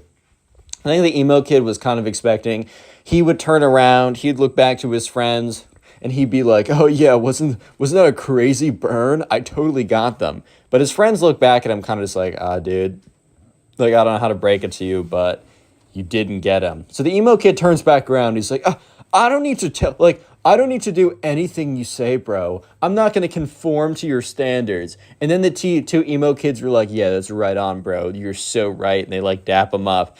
And Hank at this point, he's just so done. He's just like, bro, because he realizes, like Hank's like, you know what? I'm not going to fight with these kids. These kids are obviously a lost cause. This is not worth my time. So Hank gets up, he turns around, and he's kind of says like, whatever, man, like go live your life. Hank turns around, starts to walk away, and that's when he feels a tug on his pants. And he turns around and he sees the emo kid failing to pull down his pants. So basically the emo kid couldn't he couldn't let Hank just leave by himself. Like he couldn't let him just do that. So when Hank turned around and started to walk away, the emo kid like went to jump and try and pull down his pants to like pants him, to embarrass him, to like impress his emo kid friends and be like, oh my God, I totally owned him, dude. So at this point, like Hank is like, dude, stop pulling down my pants, bro. And the emo kid's like, oh, sorry, I just slipped. And he's like, And his emo kid friends laugh along as well. At this point, Hank's getting really annoying. He's like, sorry, bro, like, I'm not into you like that. And he's like, what? He's like, yeah, you're trying to pull down my pants. So you're telling me you're not trying to get a peek? And the emo kid's like, dude, it's not like that. I was trying to pants you. And Hank's like, yeah. You wanted to pants me so you could see my bare bottom. Did you really want to see my bare bottom that bad? And at this point, the other 2 emo kids start laughing a little bit. And the main emo kid turns around and he's like, stop laughing, it's not funny. He turns back around, he's like, dude, you don't know what you just did. And the emo kid walks up to Hank with his chest puffed out. He's like, bro, you literally don't know what you just did. You don't know who you're messing with. Okay, I don't know if he started to tear up or anything. But at the exact same time, the mall cop that happened to be like going around the mall to make sure that nothing's like happening looks into the Hot Topic and sees basically this kid walk up to this other kid with his chest puffed out. So the mall cop outside kind of slows down walking and looks inside. And sure enough, right, Hank is like, hey, look, I'm not looking for any trouble. And the emo kid's like, yeah, that's what I thought. You're freaking scared, bro. Don't tell me otherwise. You're freaking scared. And at this point, Hank's like, dude, I'm not scared. It's not like that. I just don't want any trouble. Like, you're not worth my time. And he's like, I am worth your time. I'm worth all of your time plus some because I'm worth more than you, dude. You don't know who you're messing with. At this point, right, the emo kids was really kind of just showing his true colors and being like, I mean, kid's insecure. That's fair enough. He's trying to act all tough in front of his friends. So once again, Hank's like, he turns around and he's like, all right, man. He's like, dude, I'm just not doing this. Once again, have a good life. Hank turns around, and as Hank's turning around, the emo kid is like, in his head, he's like, I can't let this slide. So the emo kid literally raises up his hand and swings on Hank. Real quick, if you made it this far into the video, go ahead and comment emo down below. I just want to see how many people made it to the end of this video, as I do appreciate you guys. Best way to support the channel, as always, is just watch a bunch of the videos. The more watch time you give to the channel, the more we get promoted in the algorithm, and I really, really do appreciate it. Let me know in the comment section what you do while watching my videos. I genuinely want to know. Just so you know, all these episodes are on Spotify. It's in the description, the first link. Please rate us 5 stars when you have a chance. If you want to submit these stories, and please do, because, you know, that's how I make these videos, go to my Instagram or Twitter. They're both in the description, but they're also at connorpugs. I got a Discord server, link in description, code connorpugs for 10% off gamer subs. Let's get back to the story. So Hank, remember, he turns around and Hank's like, dude, I'm not going to deal with you like that. It's not worth my time. So Hank turns around and the emo kid, who's like, I can't let Hank like one up me. Like, I can't let this random kid like, you know, kind of like alpha me in front of my emo kid friends or whatever. So as Hank turns around, the emo kid swings on him, takes his fist. The thing is, though, the emo kid's not like a trained, I don't know, fighter or boxer or something. So obviously the emo kid doesn't make contact with Hank. Instead of making contact with Hank, the emo kid nearly misses Hank, and his like right hook goes right through a rack of clothes. The emo kid was really putting his full force into this too. Because once the emo kid misses and whiffs on Hank, the emo kid flies forward into the rack of clothes. So he basically like pushes himself into a rack of clothes, fails to swing on him. The mall cop, however, did see the emo kid try and swing on Hank, so he walks in there. Hank turns around and he sees the emo kid on the floor in a pile of clothes, and he's just so confused on what happened. And then, Hank turns around the other way to see a mall cop standing in front of him. So Hank's really confused at this moment. He's like, okay, 1 second ago, I turned away from the emo kid. And a second later, the emo kid is sitting like face first in a pile of clothes, and a mall cop is standing above me. Like, this literally makes no sense. And sure enough, the mall cop's like, hey, hold up, everyone. I got to talk to you guys. And the two emo kids, like, from the back, like, they get scared and they literally run off. They disappear into the rest of the story. It's like, hey, you get back here. But also the mall cop didn't really care that much, because the two people that he really wanted to talk to were both Hank and the emo kid who swung on him. So the emo kid gets up. He's, like, kind of panting a little bit. He's like, and the mall cop's like, hey, I saw you swing on this kid. I know you didn't make contact, but you did try and swing on this kid. It's 100%. Like, what's going on here? The emo kid's like, dude, I was just defending myself. And at this point, Hank's like, that's not the case. Like this kid and I were kind of talking back and forth. He tried to pull down my pants. I made fun of him for doing that. I turned around and he tried to swing on me. At this point, right, the mall cop kind of witnessed the last 60% of this altercation. So he knows for a fact that he saw the emo kid try and pull down the pants and then have an argument. So the emo kid says, well, after I pulled down his pants, this kid tried to swing on me and I just defended myself. And the thing is, right, that was a mistake for the emo kid, because the mall cop had been watching the whole thing. So the mall cop knew for a fact that that wasn't the case of what happened. So the mall cop goes on to say, like, dude, I know for a fact that's not what happened. I saw you guys kind of like bickering in the store, and I wanted to make sure that we had no like nonsense going on. Obviously, some nonsense did go on, and I watched the whole thing. I saw you try and pull down this kid's pants. He did not swing on you. I don't know what he said to you that offended you or anything, but it's very clearly that, you're the aggressor here, and I can't have that. So he's like, hey, I'm going to need you to come with me. And the emo kid's like, all right, buddy, go ahead with him. And the emo kid is like looking at Hank and kind of giving him this look of like, come on, bud, like, go ahead. He's asking for you. When in truth, that, the mall cop is not asking for Hank. The mall cop is asking for the emo kid. So the mall cop's like, sorry, man, you must be mistaken. I'm not asking for this guy over here, pointing to Hank. He's like, I'm asking for you. And he points at the emo kid. And the emo kid is so absolutely stunned by this revelation. He's like, at this point, the emo kid is practically speechless. The emo kid is standing there, is just like, you must have some kind of mistake or something. Like, you can't be talking about me. That's insane. Like, there's no way. Like, what do you mean? Hanks is looking at the emo kid with this bit of a smirk, and the mall cop is kind of like, come on, bud. Like, we don't want to have any trouble here. Make this nice and easy for all of us. and just come along with me. And, at this point, the emo kid is looking at Hank and kind of just giving him this look of like, this isn't over, buddy. This isn't over. And Hank is kind of just like, wow, this like a lot just went down the last 5 minutes, because this was like no longer than like 10 minutes of an altercation. And as soon as the mall cop basically drags the emo kid away, his friend comes rushing up to him, and he's like, dude, like, I just checked out the thing I was getting, and in his hand, he had this, like, skateboard thing or whatever. He's like, dude, I just saw, like, a mall cop over here. I saw some kid getting dragged out of the store. Did you happen to see what happened? And Hank just looks at his friend, and is like, did I happen to see what happened? He's like, buddy, I lived what happened. Okay, so we're going to call the subscriber for the next story Bobby. I got a little King the Hill theme going on with these names because I got Bobby and Hank. If you know, and you're cool. Anyway, so Bobby was like hanging out at home one day and one of his friends hits him up. And, Bobby, doesn't see this friend this often because they happen to be going to 2 different schools, even though they live relatively in the same area. They're both in high school and they're both seniors in high school. So Bobby's friend, who we're going to call Ben, actually happens to have a car at this point. And, Bobby's friend Ben hits up Bobby one day and Bobby's just chilling at home and he gets a text from Ben saying, hey, do you want to like hang out today? And Bobby was feeling kind of lazy. So he's like, maybe, like, what do you want to do? His friend's like, dude, I want to go to the skate park. And Bobby in his head, he's like, I don't know if I want to go. Like, this is, I don't know. I don't know, man. I really don't know.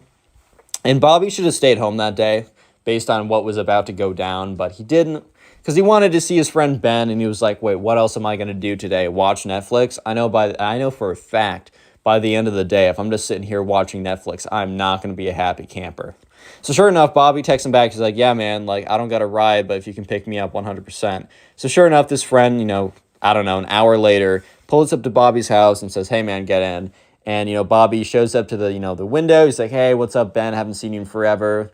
Just so you know, I don't have a skateboard, just so you're aware. And Ben's like, dude, I got 2 in the back. Don't worry about that. I got you. So sure enough, Ben hops into the car with Bobby. And, they drive, or Bobby hops into the car with Ben. They drive over to the skate park, which is like 15 minutes away from where Bobby lives. And they get out, and, Bobby used to skate a little bit back in the day with his friend. It's been a while, so he's not going to do any tricks or anything like that, but he's just getting along, he's just getting on the board. He's kind of riding around a bit, just getting a little bit of exercise. And mostly he's out there just to hang out with Ben because he hasn't seen Ben in a second, and they used to be really tight. So sure enough, Bobby and Ben are just chilling at the skate park. They're having a good time. They're kind of just living their life. And that's when a very specific looking group, of these emo kids. They pop out of nowhere, basically, and they just appear at the end of the skate park. So this skate park is pretty big. It's not like a massive one. It's not like where you'd have a professional skater event or something. But it's a pretty big skate park. Like, the city definitely put some, like, a good amount of bread into making this. So sure enough, they're looking over and they see this group of kids. And this group of kids has, like, a ringleader that's, like, standing in front of the other 2. And he's kind of dressed like they're all dressed like kind of like the other emo kids in the last story time. So I'm not going to go ahead and describe them. They're dressed a little bit differently, but it's all kind of the same, if you know what I mean. So sure enough, the kids are just standing at the end of the park. And it's really awkward because, like, Bobby goes over to Ben. He's like, dude, like, see those kids? And Ben's like, yeah, I've just been staring at them. And Ben's like, dude, they've just been looking at us for, like, the last thing. Checks his watch. He's like, dude, they've just been looking at us for, like, the last like, 2 minutes, bro. That's really freaking weird. And, Bobby's like, yeah, man, like, this is kind of weird. I don't totally know, like, what's the deal with all this. Like, do you know what's up with them? And Ben's like, dude, I don't go to this skate park. Like, this is your skate park. And Bobby's like, yeah, I don't really skate anymore, so I don't know. Maybe this is, like, a place they normally go to. Either way, this is kind of weird. Let's just stay on this side, and hopefully they'll stay on their side. And if they come over, hopefully they're cool. Spoiler, they're not cool. Yeah, they're the farthest thing from cool. But anyways, Bobby and Ben try and ignore these kids, as these kids literally, the thing is, these kids, they don't even have they don't even have like a skateboard with them. And you don't need to have a skateboard to hang out at a skate park. A park is a park, and it's a cool place to just hang out with some friends. That's 100% true. However, I will say it is a little weird to, like, show up in a group of kids or a group of, like, a bunch of people, stand there and watch other people without saying anything to each other, without doing anything like that. I will say that itself is pretty weird. So sure enough, Bobby and Ben are just kind of standing there like, dude, this is really freaking weird. What's going on? And that's when they look over, and sure enough, they see the emo kids start to walk closer to them. Like, the emo kids were just standing there for a good solid, I would say 10 minutes. And that's when the emo kids start to walk over to Bobby and Ben. And at this point, Ben turns over. He's like, dude, what is up with your neighborhood, bro? Like, why do you always get the weirdos? And Bobby's like, dude, it's not my fault. I don't go here this often. I don't know. And that's when the group of emo kids shows up. And there's like very clearly like, this is going to sound weird, but like an alpha one, like, okay. I'm not trying to use like weird like alpha male terms or whatever. Oh, Connor, which one's the sigma male? Shut up if you say that in the comment section unironically, dude. Actually, shut up. But anyways, sure enough, the kind of like the alpha of the pack, whatever that even means in emo pack words, is like, hey, you two, I need a word with you. And Bobby and Ben kind of just look at each other just like, oh my God, like what's going on here? It's just kind of strange. Ben kind of like whispers over to Bobby like, dude, we are never going back to your park ever again. And Bobby kind of just gives him this look of like, dude, I can't control this. So sure enough, the emo kid, let's just call him the alpha emo kid.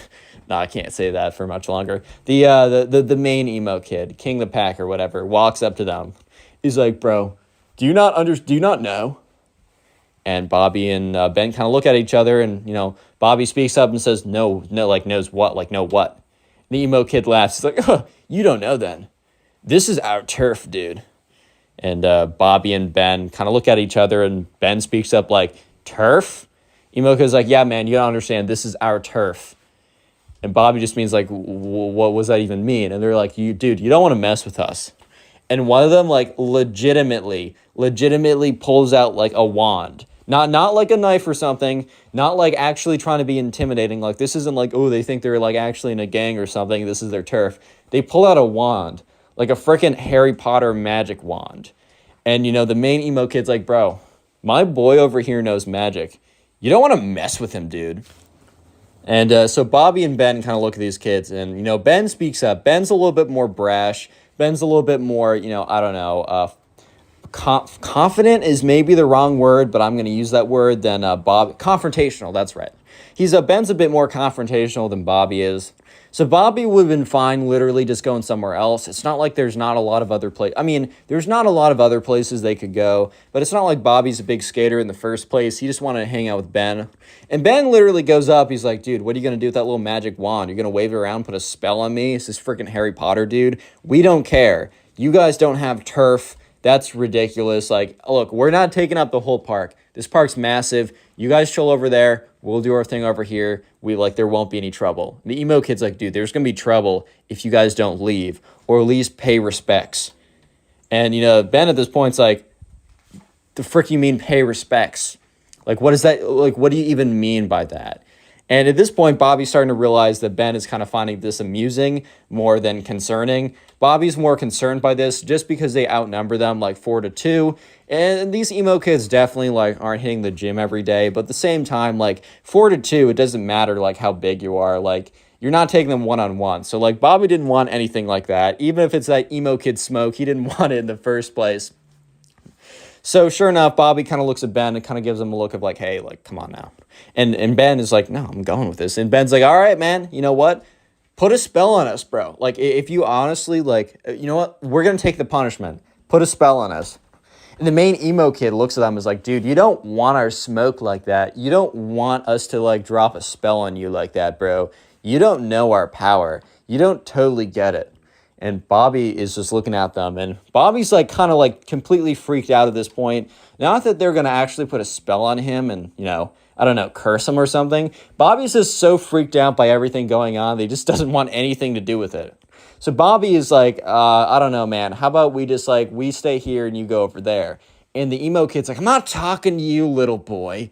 Which like Bobby was like so taken aback by this. And Ben was like, you don't call my friend that. Come on, if you're such a big guy, little boy, and at this point, Ben says little boy back to them. If you're not such a big guy, little boy, put a spell on us. And he points to the guy in the back. And there's like a little emo kid in the back with like a little magic wand or something.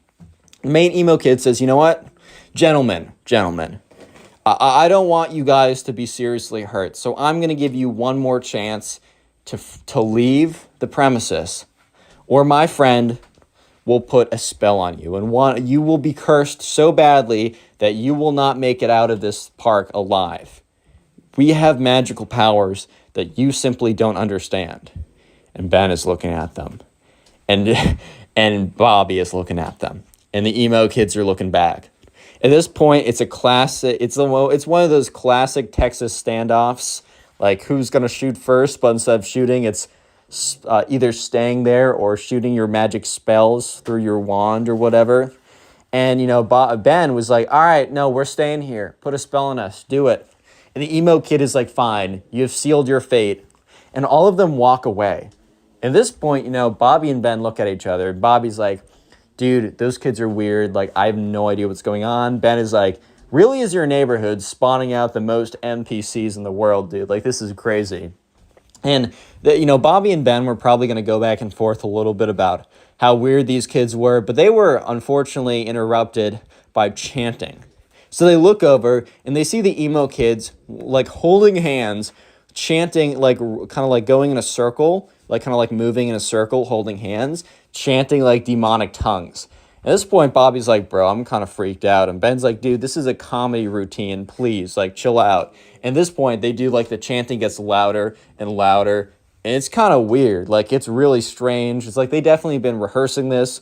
And Bobby admits to me that for a split second, he was thinking, like, dude, what if these kids actually have magic powers? Spoiler, they don't. They're just weird, right? And by the end of the chant, one of the kids comes over. The main one grabs the wand, starts swinging it around, and starts walking over to them. He's like, one last chance, boys. I'm giving you one last chance to literally survive. I'm giving you one more chance unless you want to, if you want to leave here and see your parents again. And Bobby was just in his head like, dude, this kid's legitly weird. And Ben says, bring it on, dude. I want to see the worst you have. And Bobby was like, he admits, he was a little bit concerned just because, I don't know, just like the confidence these emo kids had was kind of startling. And the main emo kid's like, fine. Takes up his wand. He starts like saying a bunch of like random gibberish and waving his wand in a circular motion, pointing it at Bobby, right? Or at Ben, not Bobby. And Ben, kind of looks at Bobby and gives him a wink. And Bobby knows that, but Ben's about to be up to some mischief. And the kid is like, ha-da-da-da, ha-da-da-da, ha-boo! Or does like what is very clearly like the final motion. And Ben literally like opens his eyes super wide, clutches his heart, and drops to the ground and doesn't move. Bobby is like a little bit freaked out, but he also remembers that Ben just like gave him a big wink. And you hear all the emo kids, like some of them are in the back like, oh my God, it actually worked. The spell actually worked. And the main emo kid has this look on his face, like the most scared look you've ever seen. The main emo kid was terrified because for a good 30 seconds, the main emo kid actually thought that he just killed this kid from his like magic spell or whatever. So sure enough, the emo kid like drops his wand, rushes up to Ben and is like, no, the spell, it was too powerful. I should have held back. And Bobby's just looking at him. And the emo kids, the other ones, are standing like talking to each other. And they're like frantically talking to each other. They're really concerned about this. They're like, dude, do we call the cops? Do we bury the body? Like, what do we do? Like, what if our parents find out? All this kind of nonsense, right? And that's when you hear giggling. It started as giggling, but then it just evolved into laughter. And that's when Ben flips over and you can see that he's just been laughing. He couldn't hold it in any longer. And he gets up. He's like, oh my God, you fell for it. This is the funniest thing ever. He's like, guys, you're not wizards. You're just weird. Go to that side of the park. We're going to be here. And there's nothing you can do about it. And that's when I think the emo kids kind of realized that, they weren't going to scare them out of there, and they definitely were not going to fight them out of there either. So sure enough, the emo kids they don't even say anything. These kids they're kind of done with trying to scare like Bobby and Ben out of there. So they pick up their stuff, they get up, and they leave. And Bobby and Ben, they go back to doing their whatever they were doing before. But it really was just never the same after that, because like for the rest of the day, Ben would just continuously make emo kid jokes and Bobby would laugh and make them back. So in fact, the rest of the day was better than ever before. And this happened a long time ago. Like, this happened like 4 or 5 years ago. And Bobby and Ben actually can't like reunited a couple years, like about a year ago. And literally, like the only thing they did during their, like when they reunited was retold this story and like made jokes about it the entire time. And yeah, this is probably, if you want to continue supporting the channel, please Click watch on the another video on screen right Thank you. now. Bye. I know you'll enjoy it. Just click it. Do it. How's it going, everyone? Today we have a story of one of the cringiest emo kids of all time, so sit back, relax, subscribe to the channel if you're new. We're calling today's subscriber who submitted the story Brent. So this all happened when Brent was at soccer camp. And so Brent went to the soccer camp every single year, and it just happened that this year he encountered the emo kid at soccer camp. So anyways, this was just another summer of Brent going to soccer camp. His mom dropped him off, and once again, he was pretty excited to go. Unfortunately, some of the friends he made from the year before, they didn't show up this time, so he was very proactive about finding people, meeting new people, and trying to make some new friends. So anyways, in the very beginning of soccer camp, they had kind of a get to know other people type deal. And all of a sudden, right, Brent sees this girl, and she was at kind of like the girls' soccer camp. So it was kind of split up like boys' soccer camp and girls' soccer camp. However, it was all under the same umbrella of like the soccer camp program. So they would eat lunch together, do non-soccer activities, but like the morning soccer practices were kind of split up by gender like that.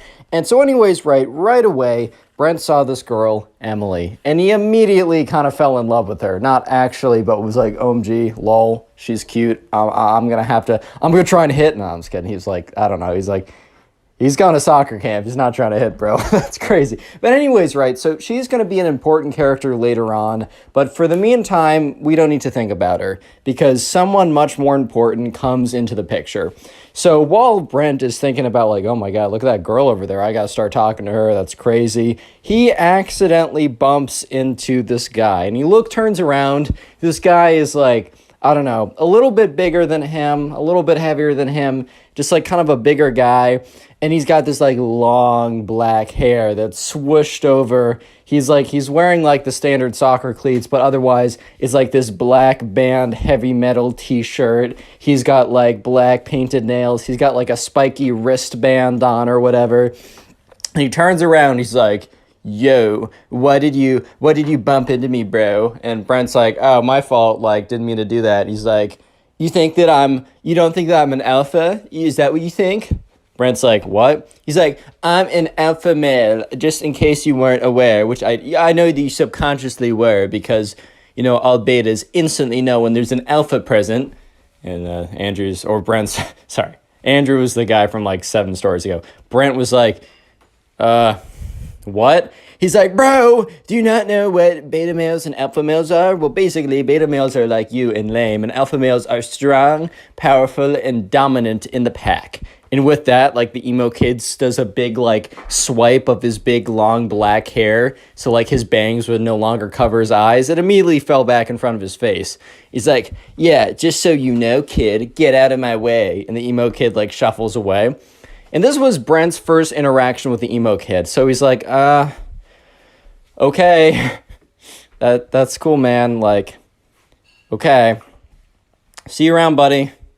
Bye-bye. So anyways, let's fast forward a little bit. After soccer practice in the morning, Brent was actually one of the better kids there. He was pretty good at soccer. They had lunch, and in the afternoon, they had activities such as like this, like, I don't know, like tag, capture the flag, all kind of like random camp activities. And today was capture the flag, and Brent happened to be on the same team as Emily. So immediately he goes over there. He's like, hey, how's it going? Like, my name is Brent. Emily's like, hey, like, my name's Emily. Nice to meet you. And Brent and Emily immediately hit it off. They're having a good time. They're talking with each other. They're enjoying each other's company. You simply love to see it. And like from very far away, Brent catches the eye of the emo kid who's on the other team and is just staring him down for some reason.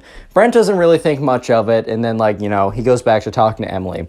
So they're playing capture the flag right now, and Brent, runs over to the other side, gets the flag, right, and starts running back to his side. If you don't know capture the flag, there's like this little penny on both sides or like a little piece of cloth or something. And while you're on the opponent's side, if they tag you, you're in jail. But what you're trying to do is you're trying to run over there, grab their flag, and run back to your side without being tagged. However, there was a stipulation that it had to be a tag. This isn't tackling. You can't push someone. You can't like punch them or anything. You have to tag them if they're on your side. So, Brent is running over there. Sorry, I have a list of names in front of me and from other stories. Brent is running over there. He grabs the enemy team's flag and is running back to his side. And he's really close when he just like immediately slams into the ground. And that's when he realizes that there's a big guy on top of him. And that's when he realizes that the emo kid tackled him. So the emo kid's like, nice try, buddy. Next time, try not to fight the alpha males. And then camp counselor comes over and says, hey, we said no tackling. You're on the sidelines, points to the emo kid, he's disqualified or whatever, has to sit on the sidelines. Ooh, so alpha, man. But anyways, right, so the penny's returned, but also Brent isn't in, jail. He goes back to the other side, and the emo kid has to sit out for the rest of Capture the Flag, and Brent continues to talk to Emily, and the entire time, the emo kid is just, looking over, and he's, all angrily staring at Brent. So Brent is now his official enemy. Brent kind of just assumed that they were enemies because of when he bumped into him and also when he got him disqualified, which, did Brent really get him disqualified, or was it because he's an idiot and jumped on him? That's why he got disqualified? Who knows, man? But there was another reason why the emo kid hated Brent. There was another reason that Brent did not realize at the moment, but was very, very, very potent, and is going to be very, very important for later on in the story. I'm gonna give you guys a hint. It starts with an E and ends with a mly. Did you guys get it? Starts with an E and ends with a mly. Emily? I'm just going to tell you, yeah, it is Emily, the girl. So emo kid likes her. Anyways, so Brent and Emily talk for the rest of that Capture the Flag game. The entire time the emo kid is staring Brent down. Brent just simply assumes, well, this kid hates me for that reason only. But let me just say that the next week of soccer camp was the craziest week that Brent has ever had. So anyways, right, his mom picks him up. He goes back home. His mom's like, hey, how was the first day? And Brent says, oh, I met this really weird kid who tackled me. And she's like, oh my God, are you okay? He's like, yeah, actually, I have barely any scrapes on me even. But he seems to not like me, so I'll keep you updated on that. So Brent is dropped off the next day, and he walks over there. And that's when the emo kid, is just staring him down. And, Brent is kind of walking over because there's a little bit of a 5, 10, 15-minute period where the kids are just standing around talking with each other, waiting for them all to be dropped off. And then the soccer camp officials or camp counselors would then split them up into groups, do soccer drills, play games, whatever, standard kind of affair. And he's just kind of waiting around. And that's when the emo kid comes up to him and says, so you're challenging my authority as the alpha man. And Brent is kind of just like, what? He's like, I'll say it again, just in case your little beta ears couldn't hear me. So you're challenging my authority that I am the alpha male of the pack. If we were wolves, which we kind of are, and Brent was like, what? If we were wolves, as we kind of are, as I said, I would be the alpha male, alpha wolf, and you would be the beta wolf, and I would be banging your wife while you watch little cuck beta wolf. Whoa. And Brent is looking at this kid, and this kid is like, no offense, but this kid is the opposite of what a stereotypical alpha male would look like, right? One of those red pit alpha males. It just looks the complete opposite of that. But anyways, Brent's not gonna get into he's not gonna rebuttal this kid because what is there to rebuttal? Everything, man. This kid has no argument. But anyways, Brent's like, okay, and the emo kid's like, well, you say okay, but remember yesterday when you got me kicked out of the game, which you obviously tipped off the ref? And Brent's like, bro, you tackled me. It's very clearly stated in the rule books that you're not allowed to tackle anyone. How is this on me? He's like, dude, it was so clearly on you because the ref understood that I was the alpha male and I was simply asserting my dominance, bro. And, Brent's just like, dude, the frick are you talking about, dude? I paid him off with what? The $5 allowance I get a week? With what? My used smelly, stinky socks? What do I have? And he's like, I don't know, man. I don't know. Maybe he took his daughter on a date because his daughter's so ugly she'd never get a date. Oh. And Brent's like, was that a diss? Does he even have a daughter? He's 20, bro. What? And the emo kid's like, anyways, I just wanted to let you know that I'm the alpha man. You're the beta man. I will do your wife when you have one. And scene. And the emo kid walks away. And Brent at this point is like, what? Why? Why is this my life? Anyway, so skip forward to the soccer practice. They're put into groups, and the emo kid was in group B earlier, so they basically split them up into group A and group B. So the group A is the better players, and group B is the I'm just kidding, the players who are newer to soccer. And the emo kid apparently was on the cusp of group A. It was at the very top of group B, and because his performance was good enough, he was actually moved up to group A. So now Brent, instead of having a morning to himself to focus on soccer, now had to deal with the emo kid being, thrown into the mix here. So anyways, they're doing some drills with the soccer ball, and they're kind of like kicking them around cones. You have to kind of keep control of the ball while you were running. And the emo kid, they said, okay, line up into 3 groups. And the emo kid immediately ran behind Brent.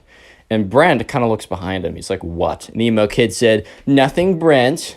Just letting you know that I'm the alpha male here. And Brent's like, okay, fine. Let's just do the drill. So the ref blows the whistle. Brent starts kicking the ball and moving with it. And the emo kid immediately runs up behind him and trips him. He's like, oh, sorry. And the ref's like, hey. And the emo kid's like, it was an accident, I swear. And the ref's like, all right, be careful. And Brent is starting to get really angry because, if you get an injury in soccer, especially if you get a foot injury, he could be out for the entire week. I mean, this is one of his favorite camps that he has every single summer. He loves going to it. It's one of his favorite things to do. And this emo kid, for the second time in the last 24 hours, has, has gotten really close to causing him a pretty big injury. He could have jumped, he jumped on him yesterday. He ran behind him, knocking him over. What if he twisted an ankle? What if he, fractured something in his leg? It's not that hard, especially when you got a big old kid jumping on top of you every 5 minutes. It's difficult. It's not that difficult, man. So anyways, Brent, for the next activity, waits to get into line before the emo kid does, because he doesn't want to be in the same line as the emo kid. But it turns out that, everyone else lines up, and it's literally just Brent and the emo kid waiting for each other to move, because the Brent wants to go where the emo kid doesn't go, and the emo kid wants to go where Brent goes. And the refs not the refs, but the soccer coaches are like, come on, kind of guys, get into line. And Brent's like, okay. And he sprints to the end of the line, and then the emo kid sprints to the back of that line. And the coach is like, emo kid, says his actual name, can you go to another line? That line's too long. And the emo kid's like, okay, moves over one line. And when the coach turns his head, the emo kid literally runs back into the line with Brent again. So when the coach turns around, he's like, wait, emo kid, I said, could you go to that line? And he's like, fine. Emo kid eventually goes to that line, actually does that. So for the rest of the soccer practice, the emo kid tried to bump into Brent, tried to make his life difficult, basically was just being a big butt the entire time. But thankfully, that nothing really happened. He didn't bump into Brent successfully again.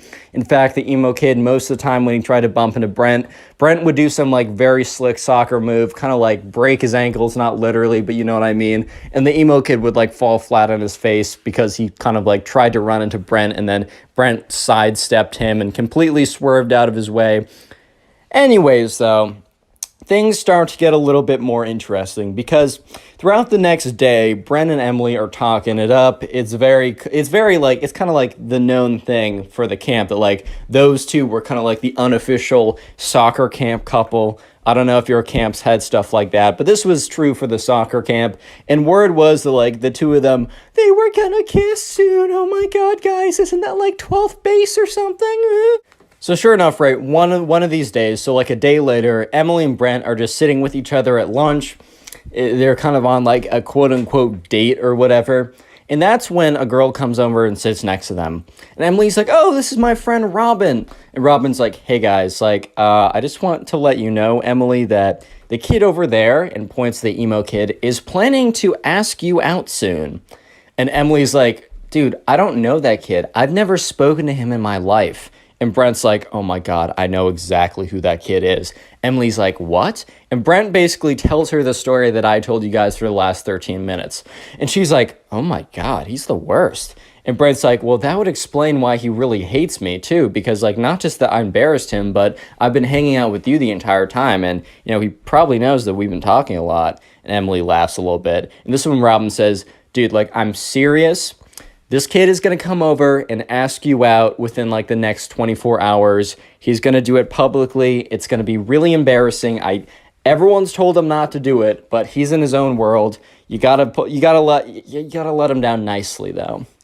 And Brent was like, no mercy, make him suffer. Emily's like, Brent, I'm not gonna make him suffer. I don't know this kid. Brent's like, make him suffer. Emily's like, shh. Okay, I'm gonna be nice. When he comes over, I'm gonna be firm, I'm gonna be direct, but I'm gonna be nice about it, I'm gonna be cordial, and life is gonna go back to what it was before. So sure enough, right, Brent now realizes that the emo kid has a massive crush on Emily. And Brent also starts to think about it. When Emily says no to him, and when she starts really, hanging out with me more, and when word gets around that we kiss, because we totally are, this is in Brent's head, right? He's gonna actually, ramp up the craziness even more than it already is. I think I'm screwed, boys. Real quick, if you made it this far into the video, comment emo down below. I'm gonna heart as many comments as I can that say that. That is the secret word of the day. And also, if you want to support the channel and help boost me back into the algorithm, all you got to do is at some point, maybe after this video, maybe later, sit down and watch a bunch of my videos in a row, maybe while you're playing video games or drawing or cleaning your room, or maybe to help you go to sleep. I take that as a compliment now. I understand it. Leave in the comment section down below how you're helping boost the channel. I will heart it, I will say thank you, and I'll even shout some people out, like the person on screen right now. Thank you to this person on screen and all of you guys for all the support recently. It's really helped boost the channel. We're growing again. You'll love to see it. Let's get back to the story. So anyways, flash forward to that night, or not that night, but that afternoon. Remember when this is the mixed gender, just fun, more camp activities? They're playing dodgeball. And sure enough, the emo kid and Brent actually happen to be on the same team this time. So, emo kid and Brent, they're picking up the dodgeballs, they're throwing them, they're trying to avoid being hit by the dodgeballs. And the emo kid walks over and is like, sup, bro? And Brent's like, what? Emo kid's like, I just want to let you know that, I know that you and Emily, or you have been trying to flirt with Emily, and it's been failing horribly for my sources, at least that's what my sources said. And I just want to let you know that, I let you have your fun. I let you play like the little beta little lamb you are. But I'm actually going to come in and, as the alpha male, assert my dominance and claim what is mine. Emily shall be my girlfriend by the end of tomorrow. Mark my words. And I will watch as little tears roll down your face because you're so sad that I took your girl.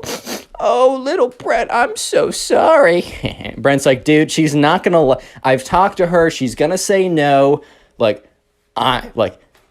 Don't do it. I hate you, but I know for a fact that you're gonna get rejected in front of everyone. The emo kid's like, nice try, little boy. I know for a fact that my testosterone is 10 trillion and yours is 0. So based on that alone, plus a billion other factors, such as my manliness, my alpha maleness, my swag, overall levels, and a billion more things. Just, she will obviously say yes to me. And even if you two are fake dating, she'll break up with you immediately to say yes to me.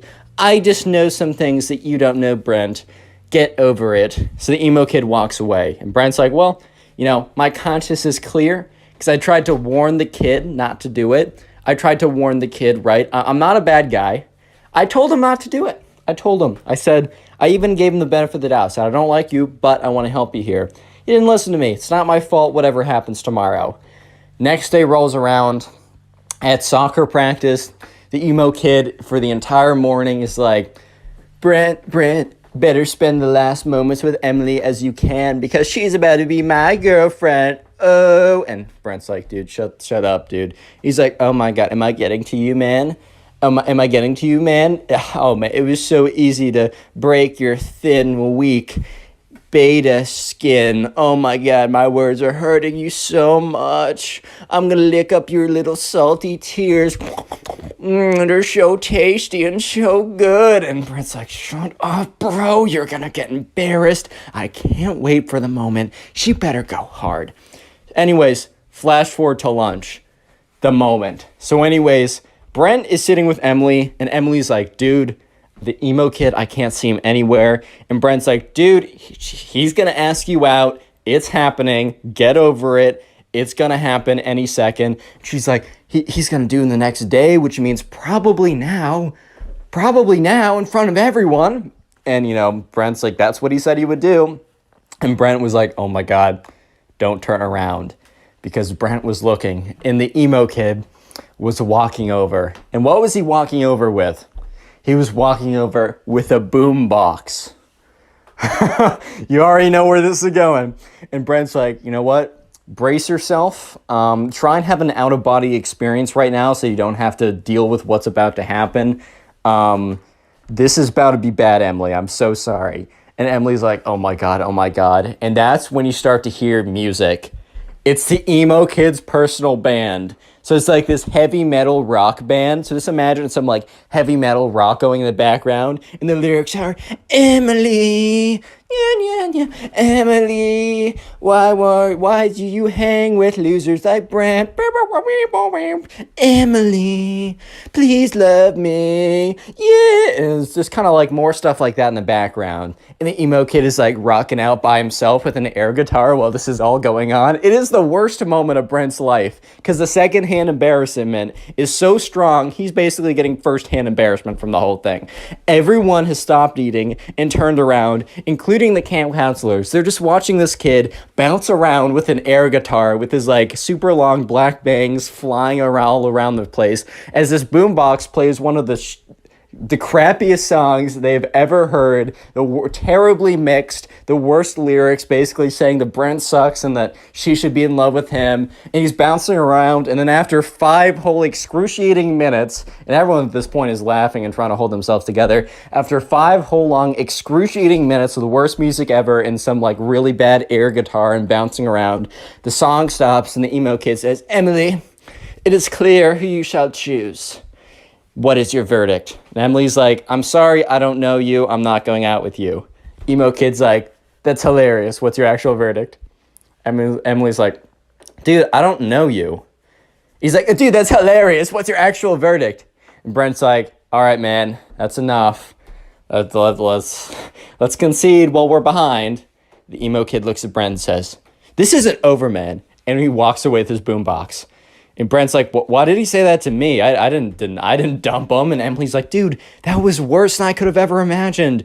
And right, so Robin, the friend who warned them, came over again and said, look, I should have warned you about that. I didn't think it was real. I didn't even think that was actually going to happen. I was told earlier this morning and I laughed. I'm so sorry. I should take anything that you hear about this kid seriously from this point on because, oh my God. And Emily's like, wait. Oh no, we still have an activity tonight, this afternoon. And Brent's like, oh my God, he said this isn't over. And sure enough, it was far from over. So they get to the activity that afternoon. So it was probably the worst possible activity that it could have been because it was small groups of charades. They kind of ran out. They had something else planned, but since it started to rain, they had to go inside. So they're like, all right, we're going to break you off into small groups of 3. And we're going to have you play charades with each other. And at this point, they're like, okay, what are the odds? Brent's like, what are the odds that I'm put with? And the person says, Brent, Emily, and emo kid. And Brent's like, you got to be joking, man. You got to be joking. Apparently, right, Robin tells him this, later on, once the camp is over. Apparently, because she was talking with one of the camp counselors about everything that went down. The camp counselor said that, once, it started to rain, the emo kid went up to them and asked what they were doing. Camp counselor said, oh, we're doing small groups of charades. And the emo kid requested that his 2 best friends and him were put together in a group. So it wasn't just random, it was the emo kid. But Brent didn't know that at the time. So Brent looks at Emily, and Emily looks at Brent. And they're both basically just like, oh boy. And they both look at the emo kid, who has a massive smile on his face. So all 3 of them go away to a corner. And the emo kid's like, Emily, I might have came on too strong. And she's like, well, that's an understatement. But he's like, I will show you the truth. Brent, I challenge you to an alpha battle. Brent's just like, what's an alpha battle? Ha! you're such a beta for not knowing what an alpha battle is. Beta. He's like, an alpha battle will be proof that I am alpha and you are a weak beta. And then Emily will choose me. And Emily's like, I'm not. And he's like, wait, your heart will tell you otherwise after the alpha battle. Emily's like, okay, I'm still not going to. She's like, God, stop, silence, woman. And Brent was like, whoa, chill out, dude. He's like, you silence too? We're having an alpha battle right now. So, right, this just kind of looks like they're doing really weird charades from afar. But the emo kid is like, all right, let's form our best wolf poses. Brent's like, what? He said, form your best wolf poses now. And emo kid, Brent's like, all right. Ooh, emo kid's like, that is the worst wolf pose I've ever seen. You were definitely not part wolf like I am. And the emo kid does this really weird pose. He's like, oh my God, I'm wolfing so hard right now. This is the most emo thing. I mean, the most, the most alpha thing I've ever done. Oh my God. At this point, Emily's like, guys, you are both embarrassing yourselves. Emo kid is like, no, you will see that I'm the most alpha. I swear. Emo kid's like, all right, let's do it. Wrestle me. And, Brent's like, what? Emo kid jumps on top of him, just tackles him to the ground. Because he's like 20 pounds heavier, right? And a little bit taller. And Brent was completely taken off guard. He's like, bro, stop. What are you doing? And the emo kid's like, I'm out alphaing you. And that's when the camp counselor comes over and says, all right, guys, break it up. Tears the two of them apart. He's like, all right, so we're only doing this for 20 more minutes, but it looks like you two can't keep off of each other, so I'm going to be joining your group. Imagine how awkward this is. It is Emily, Brent, the emo kid, and a random camp counselor. So they do normal charades, right? And the entire time, the emo kid is like sneaking in punches to Brent's arm. He's like, ow. And when the camp counselor looks up, the emo kid puts his arms behind his back. And the emo kid's like, this isn't over, man. And then the emo kid walks over to Emily. He's like, tss, tss, Emily, tss. Emily's like, what? Do you think I'm more alpha? Shut up, kid. Emo kid's like, no. Okay, I'll just be direct. Do you want to go out with me? No! And the camp counselor was like, guys, silence while I'm doing charades. And Emily's like, dude, I don't want to go out with you. How many times do I need to tell you this? Emo kid's like, but I'm definitely more alpha. She's like, that's not a real thing. So the next day rolls around. It's Thursday. And that afternoon, there's no real activity. It's just known as like the soccer dance or whatever. And during the soccer dance, there's one coveted slow song where anyone who has feelings for each other might ask for like a slow song or something. And sure enough, let's just jump to the dance because the emo kid is like being a jerk to Brent all day, but that's not anything new. And sure enough, it is the dance. And they're putting on normal songs. And Emily and Robin and Brent are all together like, dude. And Robin's like, dude, the emo kid is definitely going to try and get that slow song with you. Like, Brent, you got to swoop in right away. Because at this point, Brent and Emily were, like, unofficially a thing. They're only at camp for a week, so they're not going to make, like, a long-term relationship. Let's have kids, baby. Okay, you know what I mean. But sure enough, the slow song comes on. And Brent's like, oh my God. And Emily's like, quickly. And you can see the emo kid sprinting from the other side of the room. So Emily and Brent quickly like get together in the slow song, kind of like whatever. And Emily's standing there and she feels Brent being ripped off of him. And the emo kid grabs Brent, rips him off Emily and tackles him on the ground. And this is where the camp counselors are like, oh, okay, foul play. They go in, they grab the emo kid and they like run it, like they take him off. They're like, all right, buddy, this is like your third strike and you are out. So they call up the parents of the emo kid. They say, your son can't come tomorrow. He's like fighting this one kid again and again and he won't stop. And so sure enough, the emo kid was picked up, taken away, and Brent and Emily finished off with the slow song together. The next day rolls around. It is Friday. It is only a half day where basically the parents come and watch a little like soccer presentation that all the kids have done.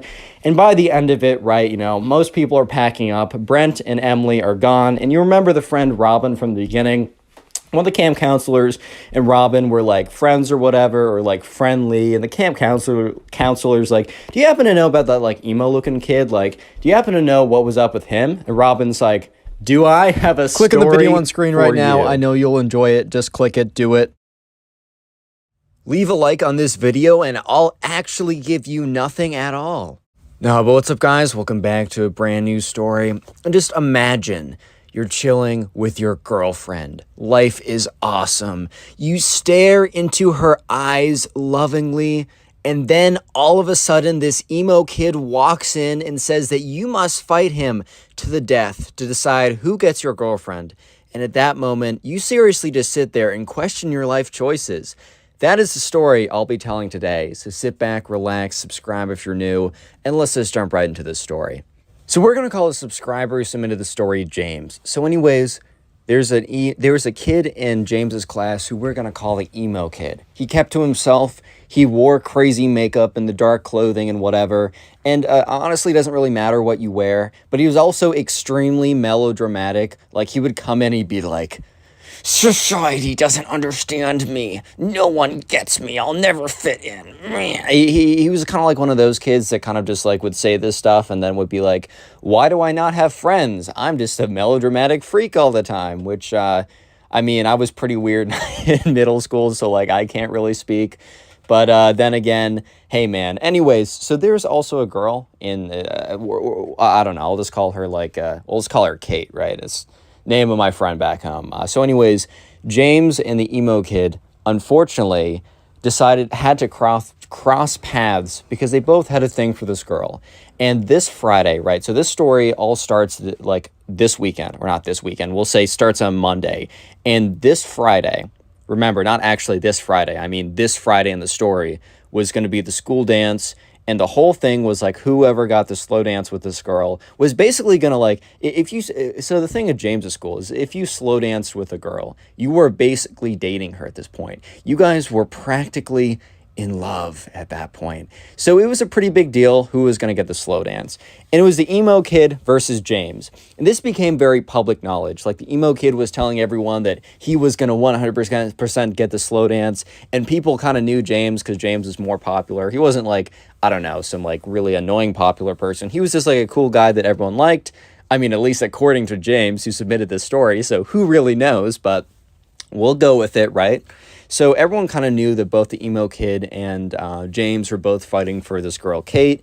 And Kate made it pretty clear that, you know, she was not going to say yes to the emo kid. Like, sorry, unlucky. Life just works out like that. But she was considering saying yes to James. She was kind of just keeping... the truth was that she was going to say yes to James if he asked. However, she just wanted to keep him kind of like on his toes and questioning or whatever, right?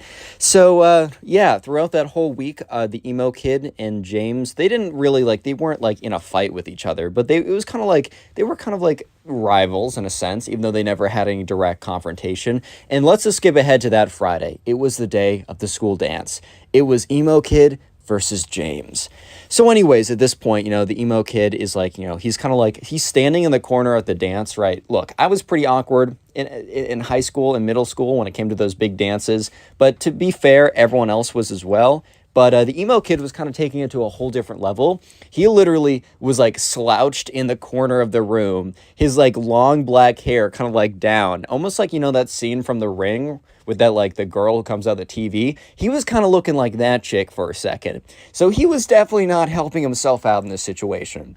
And at this point, James and his boys were kind of standing like together, whatever. They were dancing to, I don't know. I don't freaking know what they play at high school dances. Maybe some Whip Nene by Silento.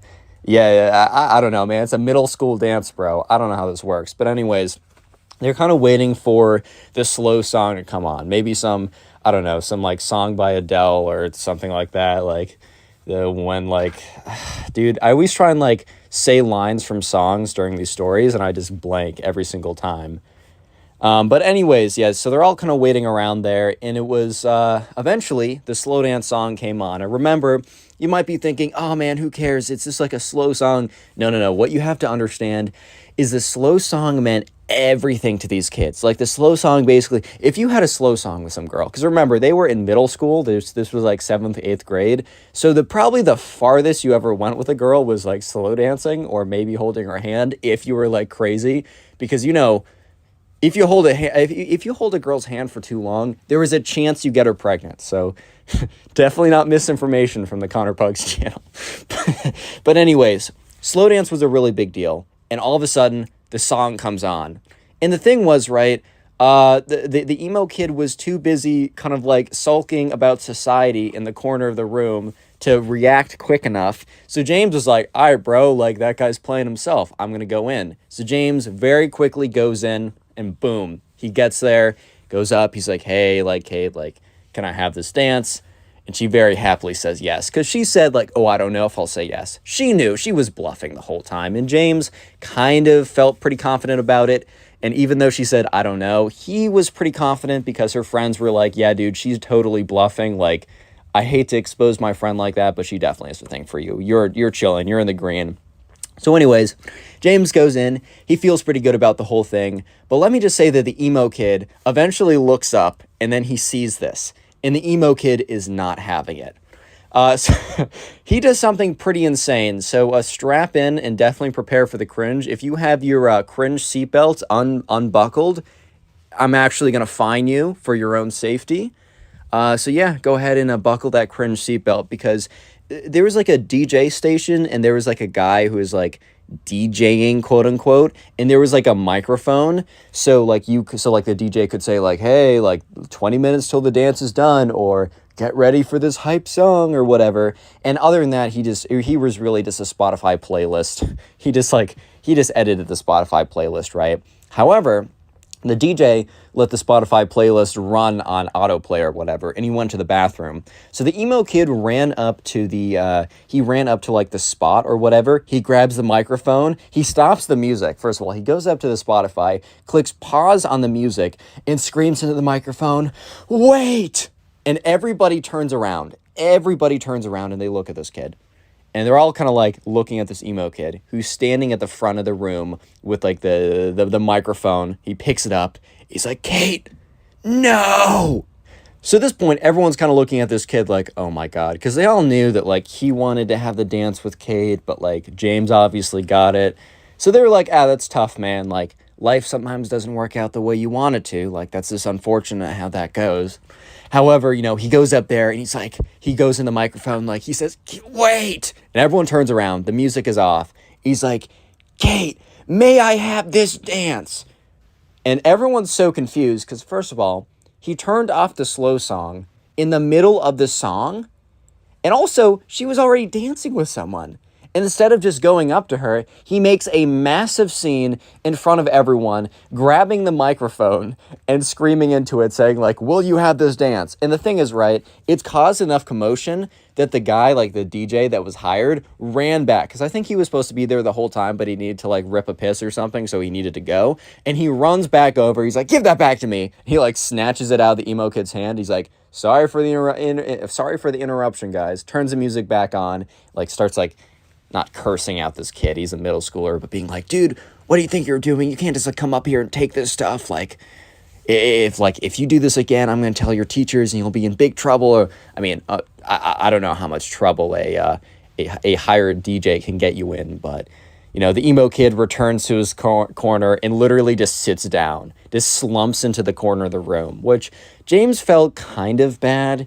He felt a little bit bad because, like, James has definitely been in that position. I say that very kind of liberally because James has not actually been in a position where he grabs the microphone at the school dance, stops the music, and asks the girl out unsuccessfully. He hasn't specifically been there, but he's definitely been in a situation where it just hasn't gone his way. So he feels bad, man. Feels bad, man. You hate to see it. But anyways, James like continued on with the slow. He's not going to stop his life because this kid has an unlucky moment. Like, that's tough.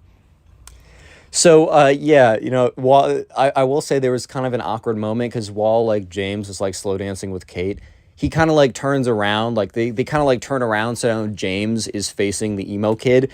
And he just looks up, and the emo kid is staring at him with, like, the creepiest, most stalkerish, most scariest stare he's ever seen. Because the emo kid is slumped over, like, the girl from The Ring, right? And is just, like, staring right at him. His, like, long black hair, like, covering most of his face besides his eyes, and he's like slumped over too, like kind of like crouching over like an old guy with a cane or something, but without a cane. And James is like, hey, do you mind if we turn like 45 degrees this way or 90 degrees this way? Thank you, that's much better. So he doesn't have to see him anymore. Or actually, let's do a whole 180. He didn't ask for a 180 because he didn't want like Kate to be making eye contact with him either. But yeah, so that was a bit of a tough situation. However, you might be thinking, well, at this point, reasonably, the emo kid must have realized that this just wasn't his day, and he must have just like given up, which he's already embarrassed himself. Like, he probably gave up after this point.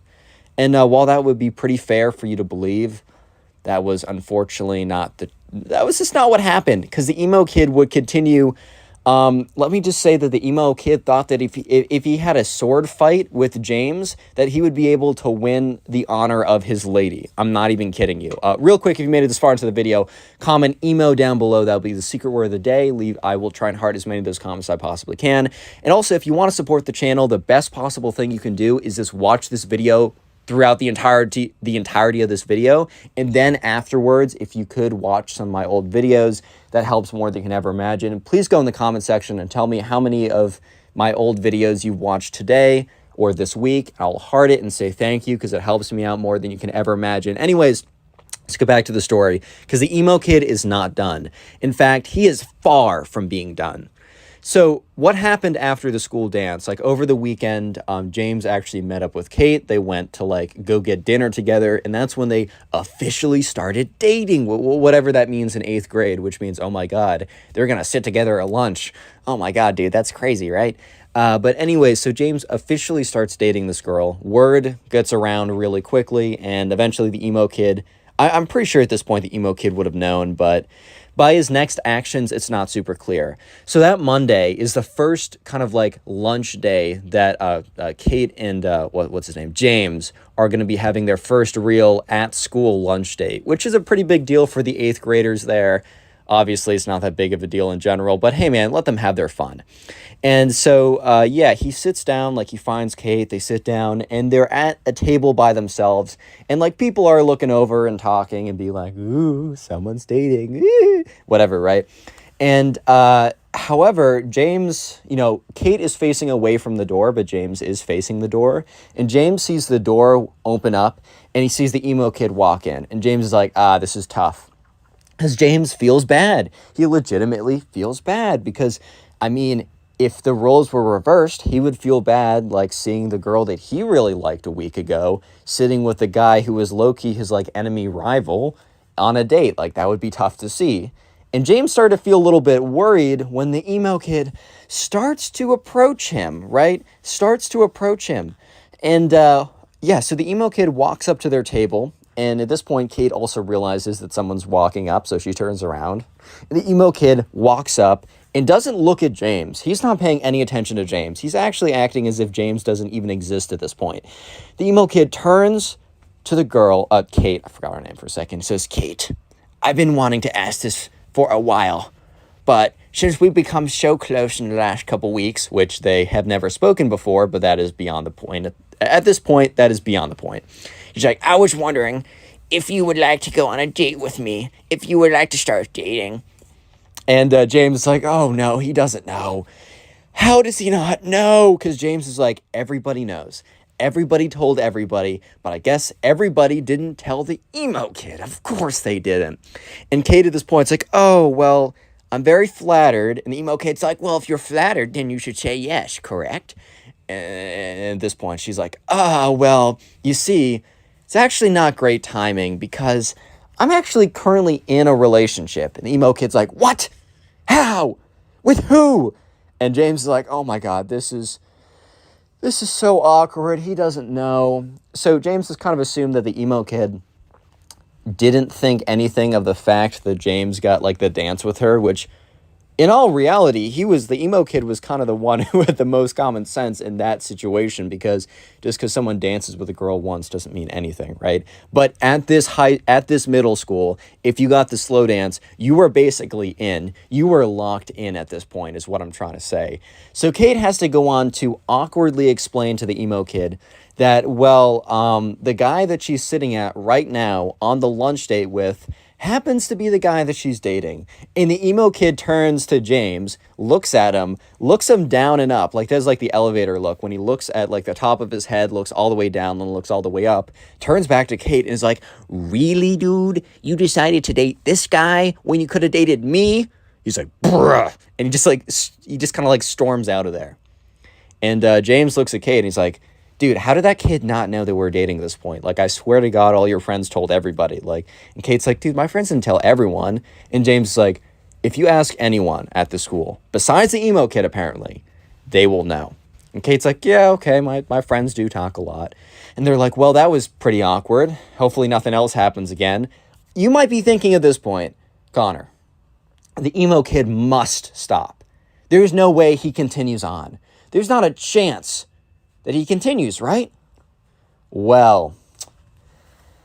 I got some news for you guys. He does continue, and it's bad. Because you might be thinking that, oh, well, the emo kid stormed off and he was done. No. About 20 minutes later, when there's only like 10 minutes left to lunch, James sees the doors open up again. And he's like, you gotta be kidding me, dude. Because the emo kid walks through. But this time, he is like stomping towards James super angrily. He runs up to the table practically, looks at James, looks him in the eye, and says, it's not over between us. It is far from over between us. And is like taking his little finger and like pointing at James. And James is like, okay, nice. Like, I like, we do not care. Like, I don't know what else to say at this point. Like, okay, cool, nice. Like, okay, what do you want me to say? And the emo kid after that is like, you better watch yourself. It's about to get bad. He like storms out of there. And, you know, at this point, James is like, okay, well, I guess that answers my question.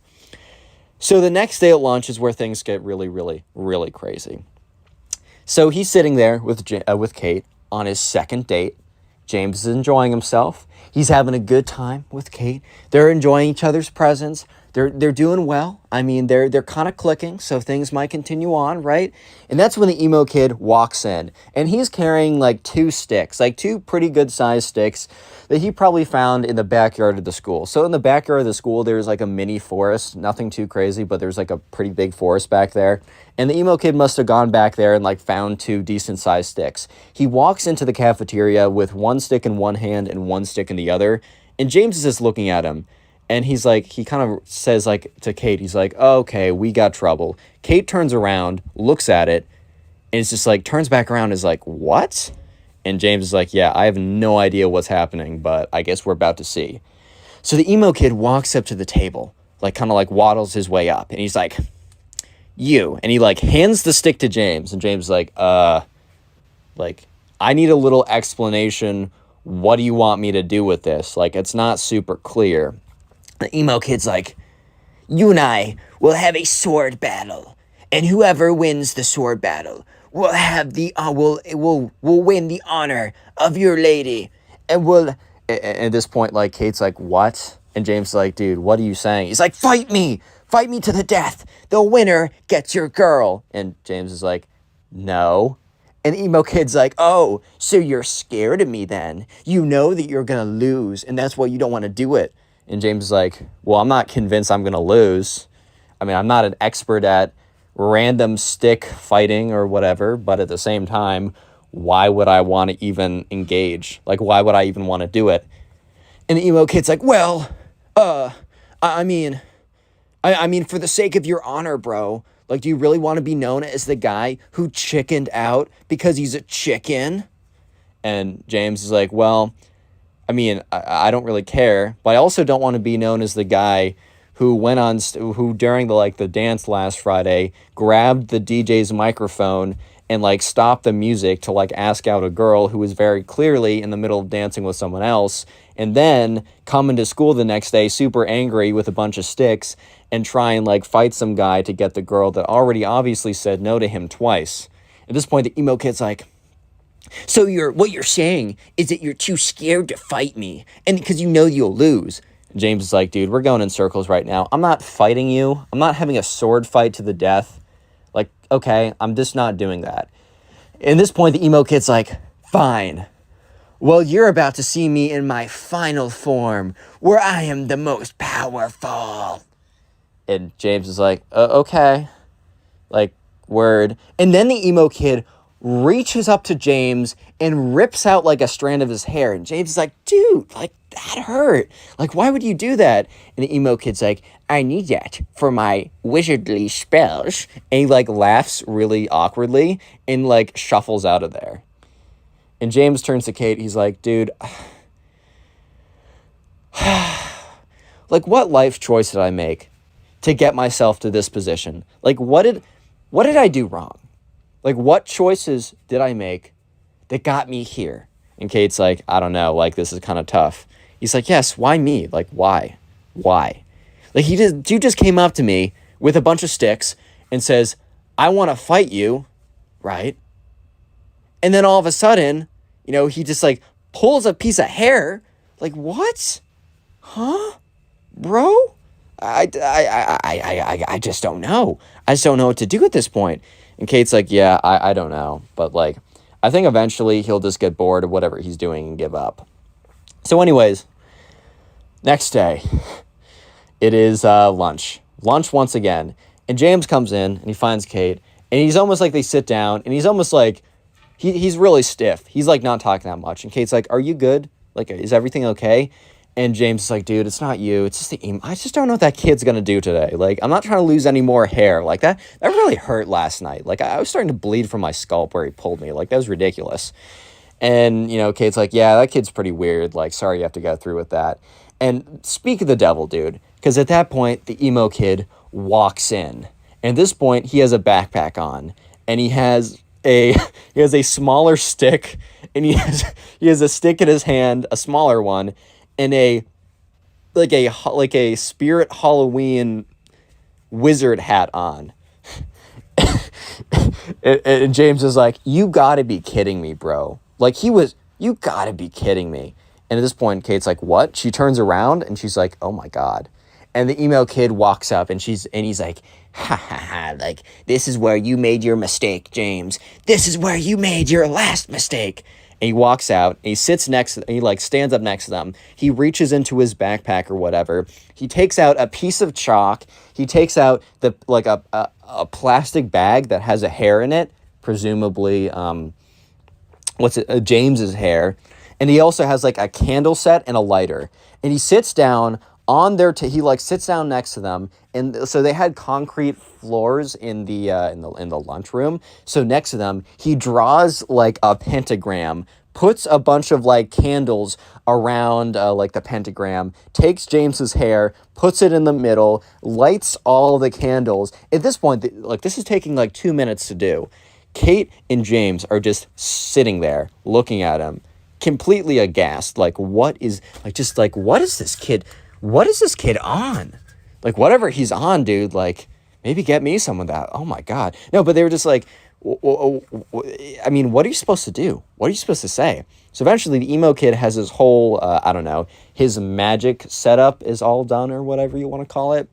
And he starts lighting all the candles. He's like, James, this is your last chance. Give me your girlfriend and I won't put a spell on you. And James is like, dude, what do you mean give me my girlfriend? Like, it's like a mutual choice to be like girlfriend and boyfriend. Like, you're acting as if this is like the 1600s or something, and like the wife is the property of the husband, bro. Like, what are you talking about?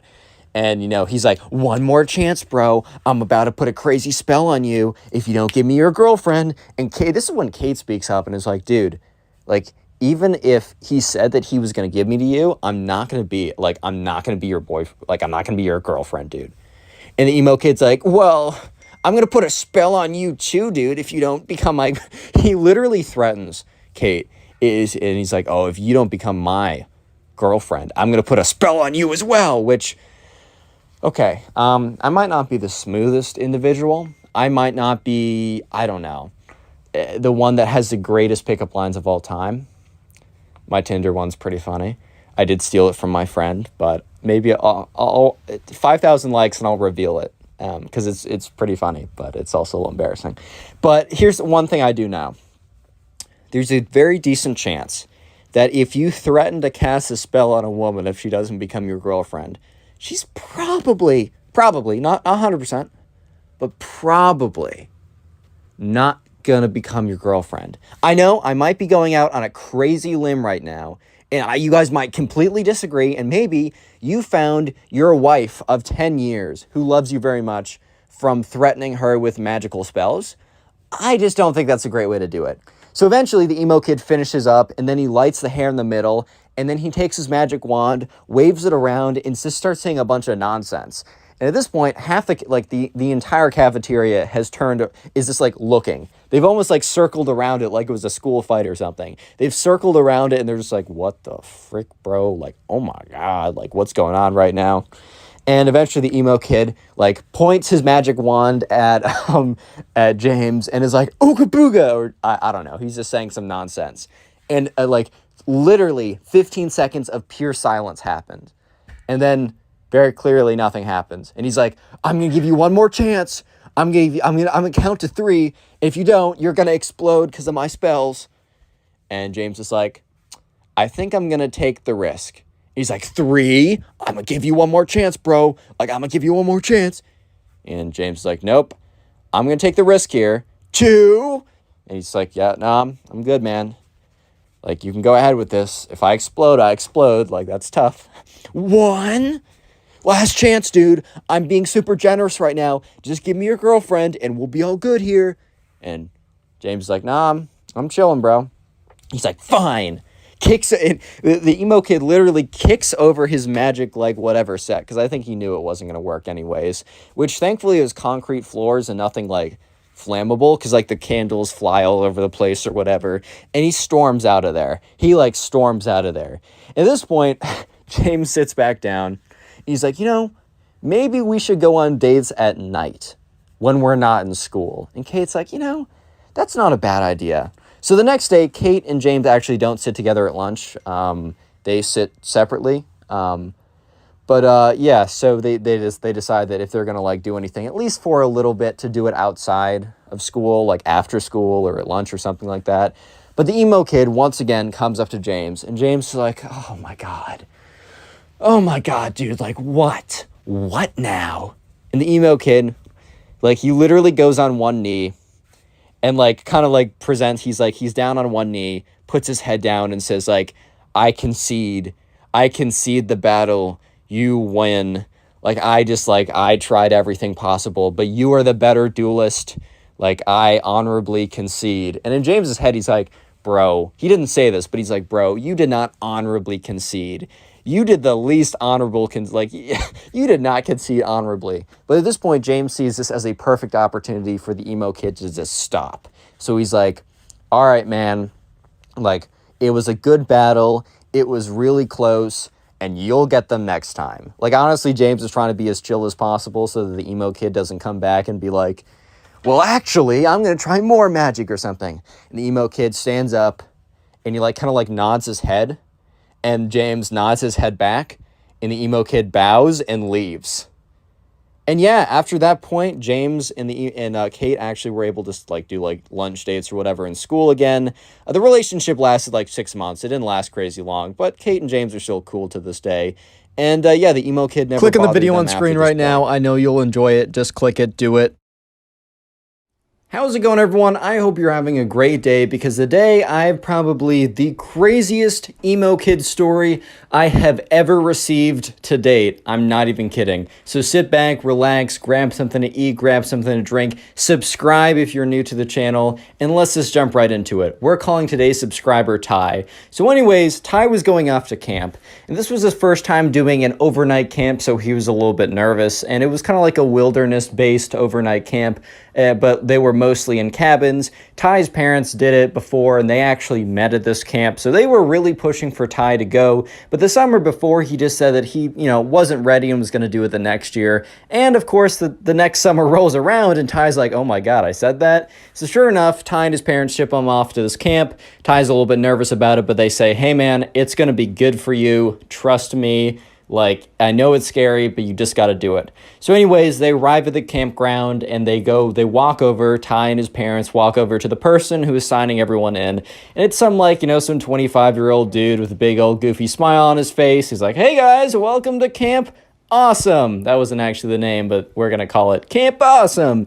Hi there, buddy. What's your name? He's like, Ty Gooden. And he's like, Ty, let me see. There you are, buddy. All right, so you're going to be in group B over there. And he points to this group of kids and one counselor or whatever. And Ty turns around to his parents, and his parents are like, all right, well, we'll see you in 2 weeks. And Ty's like, Mom, like, I don't know if I can do this. And Ty and his dad kind of sits down and he's like, yo, you got this, buddy. Like, you don't need to worry about it. Like, trust me, the 2 weeks are going to fly by and you're going to have so much fun, you're not going to want to leave. That's a guarantee from me. And Ty's like, all right.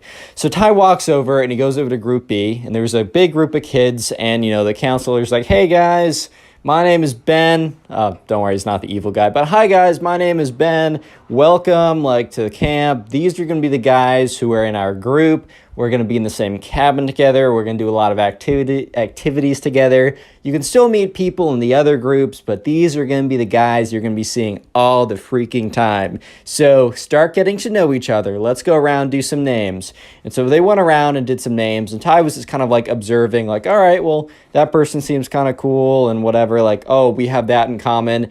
And then it kind of comes around to this one kid that Ty didn't even realize was there until until he spoke up.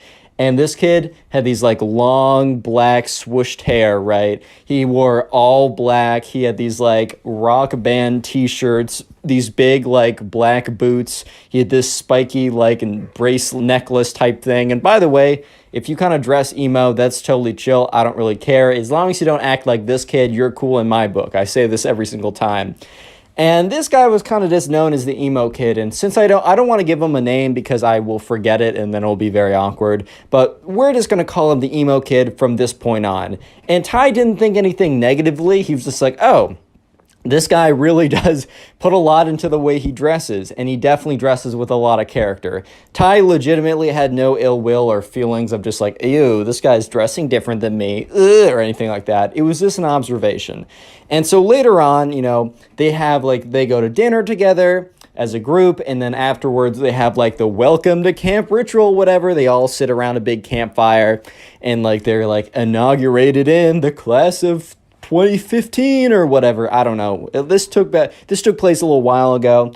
But anyways, right, it's finally time for them to go back to their cabins to figure out which bunks they want, etc. like that. So anyways, right, they get back there, and they're just the counselor dude who is their Group B counselor, right, who's also sleeping in the cabins with them. He's like, well, just to make sure that no one feels left out, we've already assigned bunks to everyone. So he said, all right, Ty, you're in bunk A. He says, so-and-so, you're in bunk B. So-and-so, you're in bunk D. And then in bunk D, which they're in kind of quads of 4, or they're in kind of groups of 2, but they're bunk beds, so it's 4. So in Ty's group of 4, the 4th one was the emo kid. So the 4 of them walk over. They go in their bunks. The camp counselor says, yo, if you really want, you can talk to your bunkie about being top or bottom. Doesn't really matter. Lol. Doesn't really matter. And so sure enough, Ty and his bunk they didn't really care. Ty was on the bottom. He didn't really care. But anyways, flip over to the emo kid. And the emo kid is with this guy, and we're going to call this guy Benjamin. It's a throwaway name, but Benjamin was his bunk. And, the Benjamin is like, hey, do you mind if I have the top? And the emo kid is like, no, I must have the top. I must keep watch at night. And everyone just kind of went silent in that group of 3. They're like, or group of 4. They're kind of and Benjamin's like, all right, man, that's fine. Bottom bunk's cool with me. He's like, good. You have made a good choice, because I will watch over us at night. I have spoken. Everyone's like, okay. A lot of character in this guy. Funny guy. Anyways, things seem pretty normal. Until, it's time for them to go to bed.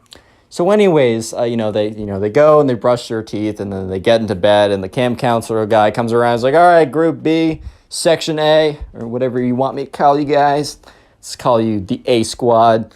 Yeah, we're going to have a lot of fun in the next 2 weeks. Just make sure no leaving the camp or no leaving the cabin overnight. Make sure that, you follow any rules that, we ask you to. Be nice and, fair to everyone, and just, have fun. Anyways, good night, guys. And he walks out of there. And so, the lights are turned off, and Ty in his top bunk, and also Benjamin across from him, they were talking for a little bit. And the emo kid didn't really join in. He was just sitting cross-legged, but sitting very stiffly. So he was very much not going to bed. And eventually they were like, all right, I'm tired. Good night. And they all kind of go to sleep at that point. And about 20 minutes later, Ty has not fallen asleep because he's still feeling a little weird. He's in a new environment. It's like dark or whatever. He's a little bit scared. He's a young kid, whatever. He hears rustling, right? And that's when he hears steps, right? And he realizes that the steps are coming from across from him, and it's coming from the top bunk across from him, meaning the emo kid, is starting to walk down the bunks. He's like, all right, well, there's nothing too weird with that. And that's when he hears, because there's like a door next to like their cabin, so there's like multiple exits from the cabin. He hears the door open, and he watches as the emo kid walks out. So Ty at this point is like, what? So he kind of gets up, and the person above him is completely asleep. But Benjamin, the kid from the side of him, is still awake, and he's like, yo, Benjamin. He's like, yo, what's up? He said, emo kid. Cause I maybe said his actual name, but we're calling him emo kid. He's like, emo kid, he just walked out the door. Benjamin's like, you can't do that. And, Ty's like, dude, but he did. So anyways, they both get up, and they both look out the window, but they're trying to do it stealthily so that they're not caught, right? And they see the emo kid literally just standing there looking into the moon. It is the creepiest, weirdest thing they have ever seen. Because the kid is just literally freaking standing there, bro. He's just standing there observing the night sky. And they're all like, oh my God, dude, that's freaking weird. What is going on right now? And, sure enough, Ty and Benjamin were like, all right, this kid is a little strange. Make sure he doesn't, like, strangle us to death or something in our sleep. I'm a little freaked out. And that's when the emo kid, out of nowhere, does a 180-degree turn and turns right looking at the window. Ty and Benjamin quickly jump down there, like, oh my God, do you see us? Do you see us? Do you see us?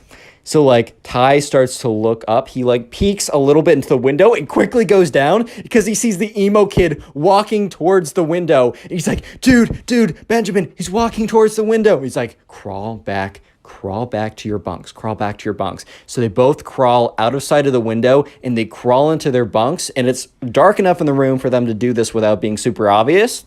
And they're both in their bunks, and Ty turns around under the sheets, right? And he peeks out, and the emo kid is literally standing right with his nose up against the window looking in. And he's like, oh my God, this kid's insane. Anyways, emo kid walks back in quietly, goes up the stairs again, and sits in the bed and supposedly goes to sleep. Ty doesn't fall asleep for like another hour afterwards, but eventually he opens his eyes to the camp counselor being like, Ty, come on. We're going to be late. And Ty's like, oh my God. And everyone else is like, yeah, you slept in, man. Actually, everyone in this bunk besides emo kid slept in. And that's because everyone was so freaked out that they couldn't go back to sleep. But anyways, first day activities. They go outside, and during the day, they don't totally have to stick with their group. They're actually assigned to random groups. However, a lot of people in the random group will be from their group because they're just trying to make friends within the group. So, and they also go to meals together, so like lunch or dinner or whatever is together. And so anyways, the first activity of the day is not with the emo kid. It is actually like kayak/canoe or whatever, either or, one of those two. And, Ty has a lot of fun. And they go back to dinner, or lunch, sorry. They go to lunch as a group together. And Ty's, talking about what he was doing, and the counselor kind of went around the table and was like, oh, so Ty, what did you do? And Ty explains, oh, so Benjamin, what did you do? Benjamin explains, oh, so emo kid, what did you do? And he was like, I prayed to the overlord. And they're like, oh, I don't remember that being an activity. Emo kid's like, it's not. It's necessary. And he's like, okay. Anyways, guys, so I'm going to read off the people in your next activity because the way it worked was at meals. So at breakfast, the camp counselor read off what group everyone else was in for activities. And then at lunch, the camp counselor read off what people would be in for the afternoon activities. And so the camp counselor was like, oh, so Ty, Benjamin, and emo kid, you're all going to be in the group 7 or whatever. And that happened to be like something with like wood tool making or something kind of cool like that. So anyways, after lunch, they all head in that direction. And Ty and Benjamin are like walking together. However, the emo kid, it's not like they were walking away from him, but the emo kid intentionally stands walks 10 feet behind them, never breaking the distance. Like, they always have 10 feet between them, and the emo kid never breaks it. And he kind of walks weird. He walks very stiffly, yet he's kind of like propped forward at a 30-degree angle. His arms shoot straight down, and he kind of waddles a little bit like a penguin. But it's very intimidating and very weird. And Benjamin kind of whispers like, Ben, I can feel his eyes in the back of my head. Or not Ben, but Ty, I can feel his eyes in the back of my head. Ty's like, dude, Benjamin, I know. So anyways, they get there. And the camp counselor dude is like, hey guys, welcome to woodworking. It's going to be a lot of fun. You can make whatever tools or whatever you want. All I ask is that when you're using this blade, that, I'm there and help you guiding it. And also if you want any, if you want any inspiration or questions, come to me and it's all cool. So anyways, Ty and Benjamin sit down. They're like, oh, let's make wooden knives or something. So they're given a pocket knife and they're taught how to whittle away. It's like, always, you got to face it away from you. Never face it towards you. If I see you guys facing it towards you, I got to revoke your knife privileges. Not trying to be that guy, but it's part of the jab. So anyways, right, they look over and they see the emo kid and he's whittling away at the spoon and at the stick. And they're all like, So eventually at the end of class, the end of the activity, they're asked to go around in a circle and say a little bit about what they made and show it off. So Ty's like, all right, well, here's a butter knife and didn't turn out that well. And everyone laughs a little bit. And the camp counselor's like, dude, it's fire. That's your first time. Don't even worry about it. Eventually comes around to the emo kid. And the emo kid is whips out this almost perfectly whittled. This is really professionally well done. And the camp counselor's like, wow, what is that? He's like, this is a wand for my warlock activities. Nobody better cross me now that I have access to my most powerful weapon of a wand. And everyone was like, what? Real quick, if you made it this far into the video, comment emo down below. That's the secret word of the day. I'll try and heart as many comments as I possibly can that say emo. And then also, if you want to support the channel, watch a bunch of these videos in one sitting. I call it binge watching. So if you're sitting down, maybe playing video games or trying to go to sleep or something like that, watch 10 videos in a row if possible. I know it's a big ask, but if you do so, please leave a comment down below. I'll heart it and even shout you out, as on screen right now, shouting out some people who are supporting the channel and telling me about it. So yeah, thanks to these guys and you guys, and let's get right back to it. So fast forward a couple days into the week, and every single day, the emo kid's been doing weird things. So right now is a Wednesday. For context, they got there on a Sunday night. So this Wednesday night, Benjamin's kind of becoming the side character for Ty. He's becoming pretty close friends. And Ty and Benjamin are kind of talking about the emo kid and being kind of tracking the weird things he's been doing. But tonight is one of the weirdest things he's done. So once again, Ty and Benjamin have been noticing that the emo kid has been going outside every single time, 15 minutes after they go to sleep. So Ty and Benjamin, they both get in bed, and when the lights are turned off, they wait about 15 minutes, and sure enough, the emo kid gets out of bed and walks down the steps. And he walks outside, and he walks to kind of this big forest clearing. So Ty and Benjamin, they both walk over, and they both look up, and they look out of the window. And they're looking out, and they see the emo kid, and normally he just stands there blankly. But this time was different. He was getting to work. They saw the stick that he made in the wands, in the wand craft whatever class, or the woodsmanship class. And he takes the end of it that isn't pointy, where you do the spell, and he puts it into the dirt, because he's standing in a pretty big dirt clearing, and he starts drawing this circle, this very big circle. And Ty looks over at Benjamin and is like, dude, what on earth is going on? What is this kid doing? And Benjamin's like, dude, I have no idea. And they look at it, and he's drawn a complete perfect circle around him. And then he steps out of it. And then he starts making lines within the circle. He goes from the top of it, down, up, down, across, up. He's made a perfect upside-down pentagram. And if you don't know, that's basically a sign of ship or the something. So at this point, right, Ty and his friend are freaking out. They're like, oh my god, he's trying to summon something. And sure enough, the emo kid starts waving his wand around in these weird directions and starts spinning around in a circle and making these weird movements. And if TikTok was around, I bet Ty would have been like, bro, is he trying to do a TikTok dance or something? But anyways, Ty and Benjamin are watching as the emo kid, after making the upside down pentagram, just starts waving it around and starts speaking, because the window was cracked open a little bit, and they start hearing like some weird. Okay, maybe it wasn't as goofy as that, but he was kind of talking these like weird tongues or whatever, and that's when they heard the light flick on. Not in their room, because they would have seen that. They heard the light flick on in the middle cabin, the middle part of the cabin. That is where the camp counselor lived. He must have heard or must have felt like some kind of disturbance or something, because they see the emo kid grab his wand and sprint out of there, and sprint so quickly he goes to the back room. And that's when like Ty and Benjamin are like, oh my god, he's sprinting here. So they quickly jump into bed and are, you know, when, I don't know if you guys did this, but like when you were up later than you should and your mom is about to run into like open the room, and you just jump into your bed and then you just stay super still.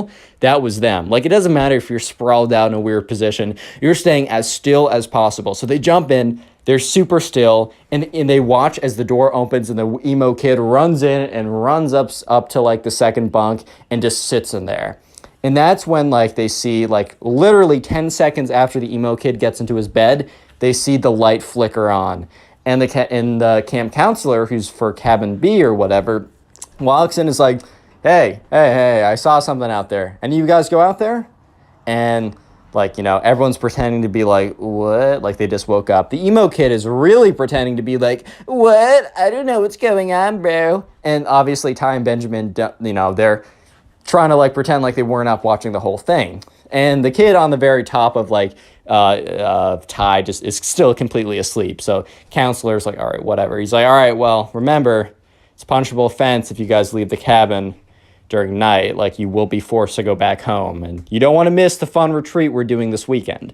And they're all like, all right. They were like, yeah, it wasn't us. I don't know what it is. And that's when the camp counselor is like, what? And he looks outside the window, and that's when he sees it. He's like, stay here. And he goes outside, and they all watch as he walks outside, and he sees like the upside down pentagram like drawn into the circle or whatever, drawn into the dirt. And he's just looking at it. And he takes out like his iPhone 4, because it was like 2015 or whatever, and he takes a photo of it with like flash, takes another photo, steps back, takes another photo, and everyone else pretends to be asleep as they go back in. Next day rolls around, and they're walking to their first activity from breakfast. And Ty and Benjamin happen to be in the same group. And Ty's like, dude, the emo kid's insane. Like, that was ridiculous last night. And Benjamin's like, I've never been more freaked out besides the first night, bro. Like, this kid's insane. And at this point, they start talking about the camping retreat. So I mentioned this like a couple minutes ago when the camp counselor said, you guys don't want to miss the special fun camping retreat we're doing. So they stayed out in cabins. But part of the wilderness camp, whatever, at the very end of it, at the very, like, the last Friday night to Saturday, they hike out kind of farther out into the woods. They bring like camping equipment, and they kind of like camp out like that. So they both of like Ty and Benjamin were a little bit worried, because that basically meant that they were going by group, and they were going to be out in the woods in tents by themselves with the creepy emo kid. So anyways, let's just fast forward to that day. It's Friday, and everyone is kind of packing their little bags, and the camp counselor for each group packs their like supply kit, medical supplies, radio, the food that they're going to be eating. And he's like, all right, everyone grab groups of 2 grab a tent. And so sure enough, people pair up, and Benjamin and Ty are together, and they grab this tent, and they start walking over to the campsite. And Ty and Benjamin was like, dude, I heard that, like, you know, there's only like enough tents so that like we have to pair up with someone. And he said, I heard that it's random. I heard that we don't get to choose who we pair up with. Ty's like, dude, that's insane. We already have friends. I get in the beginning them assigning us stuff, but like, we know people now. This is the last day. Like, why would we need to bunk with someone random? And Benjamin's like, dude, I don't know if that's true. That's just what I heard. So eventually they get to the campsite. Anyways, so they get to the campsite, right? And, you know, they set up their kind of like, they sit around a bunch of logs. So they like light a little fire, and they have like baked beans in a can or something. Then they also go out and they kind of like clear the land to put down the tents. They all set up a bunch of tents in the group of 2 that they carried it over in. And Ty at this point is thinking, all right, we're good, because I'm going to be with Benjamin, because, I mean, we're in groups of 2 already. Why would they need to reassign us groups? And so once again, they were asked back to the campsite, or not the original campsite, but the little campfire they made. It's getting kind of late. And the camp counselor's like, all right, guys, time for me to assign you your bunk mates or your camp tent mates. And Ty in his head is like, no, no, no, no, no. So Benjamin and so-and-so, so-and-so and so-and-so. So, and you know when there's like that one guy you don't want to be with or something like that, and like you're being assigned in a list, and you don't hear your name, but you also don't hear his name, and the number of combinations starts getting smaller and smaller and smaller, and you start freaking out. Well, this is what was happening to Ty until he realized that he was doomed before, the words were even said, because the camp counselor went through the entire list, but he didn't say Ty's name or the emo kid's name. And that's when the camp counselor said, Ty and the emo kid, obviously said his real name, but you know what I mean. And Ty was just like, oh, I'm not gonna make it tonight. I'm not gonna survive. I better write some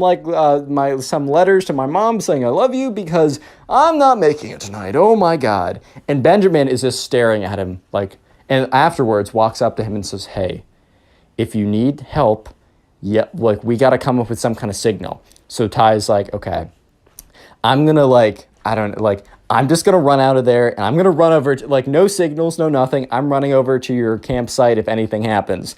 And Benjamin's like, all right, that's totally fine, man. So anyways, Ty goes up to the emo kid's like, so, looks like we're bunking. And the emo kid is like, interesting. And Ty's like, yeah, man. He's like, well, I guess you're one of my more favorite mortals that I know. And Ty's like, yeah. So they both put down their sleeping bags in this kind of very cramped tent, and Ty's just sitting there like, okay. And they have this kind of light, and it's like one of those battery powered lights, and the emo kid's like, good night, Ty, and turns it off, and Ty's like starts completely freaking out. He's like, okay, I can't see anything, but we're okay. And that's when he hears the emo kid stand up. And Ty's like, no. And the emo kid is standing above him. And he's like, all right, well, maybe I should just accept my destiny. And that's when the emo kid, instead of striking him over there with a rock or something, just leaves. He opens up the camp tent and walks out. And Ty is like, what? So Ty kind of gets up and he looks out and he sees the emo kid. And the emo kid is standing or is crouching on all fours. And then he starts howling to the full moon. He's like, "Hey!" But it's a really weird howl. And Ty's just like, what? And that's when he hears the kind of the camp counselor who's with us be like, hey, who's that? You're not allowed to be outside your campsite. And you just see the emo kid go, oh, and just sprints towards the tent. So Ty jumps back into his bed, and the emo kid, who's not very coordinated apparently, instead of jumping through the wind, the open flap, jumps right through the tent. So breaks right through the tarp of the tent, cracks the entire thing. The entire thing comes collapsing down. And Ty just has his eyes closed as the entire tent falls on top of him. And that's when you hear all this yelling, and the camp counselor's like, what's going on over here? Are you guys all right? And he just starts rummaging through all the rubble and stuff. And Ty starts getting up, and he pushes the stuff off of him. The camp counselor was like, was that you out there doing those howling noises? He's like, no. And then sure enough, the emo kid is just standing there and he says to him you wouldn't understand what I was doing. And the camp counselor was like, I told you before that you can't be leaving your tent during the nighttime. After I said goodbye, you were supposed to go to your tent and not leave it. You were out there. He's like, I was performing a protection ritual. And camp counselor was like, what? I was performing a protection ritual so that everyone would be safe at night from the demons and ghosts of the underworld. Camp counselor was like, what? And at that point, right, they just realized, okay, this is a lost cause. And at this point, the worst thing was that there was nowhere for them to sleep because the camp was completely destroyed, or the tent was completely destroyed. So the camp counselor was like, fine, you two, bring your sleeping bags. You can sleep in my tent. So the three of them are kind of crushed in there. And eventually the camp counselor is like, all right, you two are in here. I'm going to sleep outside. No shenanigans. So it was the most uncomfortable sleep of Ty's entire life. But eventually, the day is over. He gets up. They start packing up their stuff, and they're walking back to the campsite. And that's when Ty meets up with Benjamin and is like, dude, Like, like, you're not going to believe it. And Benjamin's like, I heard a lot of yelling. Are you okay? So Ty tells him the story. He's like, dude, that's insane. So anyways, they get back, and Ty actually had a really good time at the camp, minus the emo kid, like, cringe fest or whatever. Eventually, Ty's parents come to pick him up, and Ty's mom's like, man, you got to tell me all about it. Like, how was it? Ty's like, it was really good, but it's quite a story. And so for the entire, like, 2-hour car ride back, Ty tells them the entire story, and let me just say, Click on the video on quite a screen right story. now. I know you'll enjoy it. Just click it, do it. How's it going, everyone? I hope you're having a great day, because today we have a story of probably one of the cringiest emo kids on planet Earth. I'm not even kidding. This is probably one of the craziest stories I've received, so sit back, relax, grab something to eat, grab something to drink, and let's call today's subscriber who submitted this story. Let's call him Oliver. So this all happened back in the good old days of like 2014, 2015, when like goth, emo, all that type of stuff was like super popular. And by the way, if you dress goth or emo, I literally don't care. That's a totally fine style. As long as you aren't an emo kid like this kid, you're totally cool in my book. So anyways, right, this all started when Oliver and his friends were in the mall, and this was way back in the day, and Oliver and his friends were just kind of like walking around in the mall. They were trying to figure out something to do. I mean, it was a Saturday, so I mean, who knows, like, you know, I mean, like, they were trying to figure out something that they wanted to do, and Oliver's friend was like, hey man, do you mind if we stop in Hot Topic? Hot Topic is a t-shirt store that sells sells a lot of different types of t-shirts, a lot of like trending stuff, a lot of like, and since, you know, emo and goth was kind of trending at the time, they sold a lot of shirts and attire that really fit with that outfit. Like, you got like black t-shirt that says like society, and then you got like a spiky collar. I don't know, man. But anyways, right, Oliver and his friends stopped in Hot Topic, and Oliver wasn't really, you know, there to like buy something, so he was kind of just walking around and chilling, and he accidentally bumps into the emo guy, or this the emo guy. I'm introducing a new guy, emo kid, whatever, we'll call him the emo kid. So anyways, right, this kid turns around, and he's got this like, this black t-shirt on. He's got a spiky collar choker type thing. He's got black pants. He's got black shoes on. His hair is black and it's like slicked down. So he has these like massive, really weird bangs where you can't even see his face. He's like, watch where you're going, punk. And Oliver's like, sorry, man. He's like, wait, I know you, dude. You're from my school. And Oliver's like, yeah, I think we're in class together. No, I've seen you around, though, because Oliver's starting to remember this one time he saw this really weirdo-looking kid who was like, man, no one gets me. And so sure enough, the kid, the emo kid, is like, bro, I don't think you bumped into me on purpose. I think you were coming for me and my kind. And Oliver's like, dude, what are you talking about? And the emo kid's like, bro, I think we both know that you just hate the emo kids. And two other emo kids appear basically appear out of thin air. And they were like, what's this kid talking about? Like, what's going on over here? And the emo kid's like, yeah, this kid over here goes to my school and he hates me on purpose. And he just bumped into me and it was crazy. You can't do this to us, man. And the other emo kid's like, yeah. Well, what do you have against the emo kids? And at this point, right, Oliver was literally just standing in a Hot Topic t-shirt store because his friend wanted to buy a t-shirt. In Oliver's head, he's like, bro, please hurry up and get that t-shirt. But he says, look, I accidentally bumped into this kid, like this guy. I'm sorry. It's not on purpose. You can trust me. And the emo kid's like, no, dude, I totally know what, like, a bump on purpose would feel like. That one felt so purposeful. Like, I literally felt the purpose in the bump. It was crazy.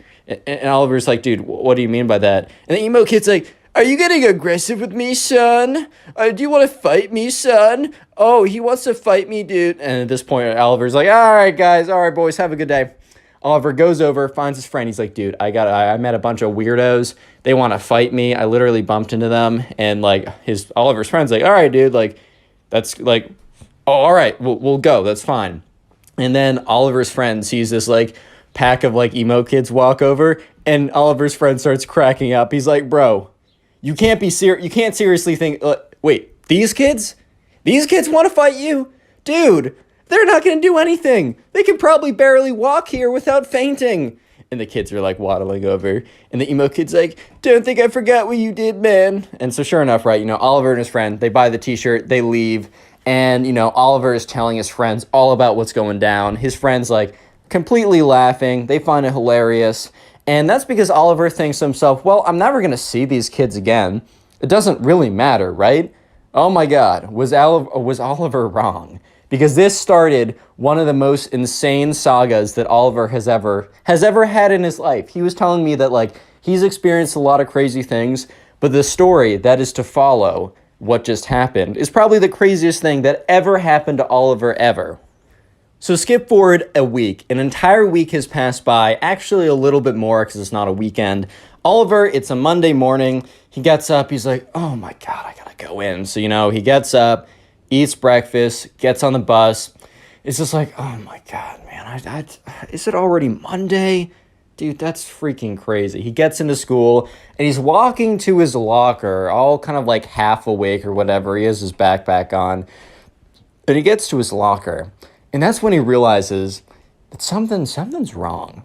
Because his locker is like halfway open. And like the lockers didn't have locks on them. But Oliver always like closed it by the end of the day. He'd grab his backpack and he would shut it all the way and it would close. And he noticed it was halfway open, which was weird because no other lockers were halfway open. I mean, some were, but they were very obvious. The people just left them open or whatever. And Oliver goes up to his locker and he opens it very close, like very, very slowly. And that's when he sees a little something in the background. He sees a little something in the very far back of his locker. So he gets his iPhone 3 or whatever, opens up his flashlight app, or I remember when that was a thing, shines it, and sure enough, he sees in the back of his locker in black marker, he sees a skull and crossbones scribbled on there, and then said, "You're next. Fear us." And at this point, Oliver is like, "What? Huh? What? What? What's going on here, boys?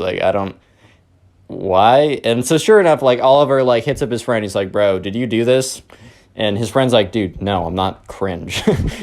and Oliver's like, "All right, well, if it wasn't you guys, well then who could it, that's really weird." And remember, the whole emo experience, the emo kid thing that happened at Hot Topic over a week ago, was a pretty crazy experience, but at that time, Oliver had completely forgotten. Because don't forget that the main emo kid actually went to Oliver's school, and Oliver recognized him from being in the hallways once. So Oliver didn't even think for a second, he didn't even think of the emo kids when he was like, all right, who's probably going to be the one, who did this? Who's most likely that probably went through and was trying to mess with me or whatever. And Oliver just didn't even think of the emo kid. So give it a couple days, right? A couple days later, Oliver is kind of towards the end of school. And most people are gone, Oliver's just waiting. It's after class. Oliver's waiting to go be picked up. But then he's like, oh shoot, I forgot my backpack. I don't know, that happens or whatever. So Oliver is walking back to his locker. And this is where it's actually a little creepy because he starts walking back to his locker and it's he looks at his locker and it's just scribbled in black pen. Nothing else, no other lockers. It says his locker has all these black X's all over them. And it's done in Sharpie or whatever, but he's like, okay, whatever, this is kind of serious because he looks around and no one else is around him. So this is kind of weird now. He's definitely feeling kind of uncomfortable at the moment. So he goes in there and he goes to grab his backpack and he sees a piece of paper sitting there.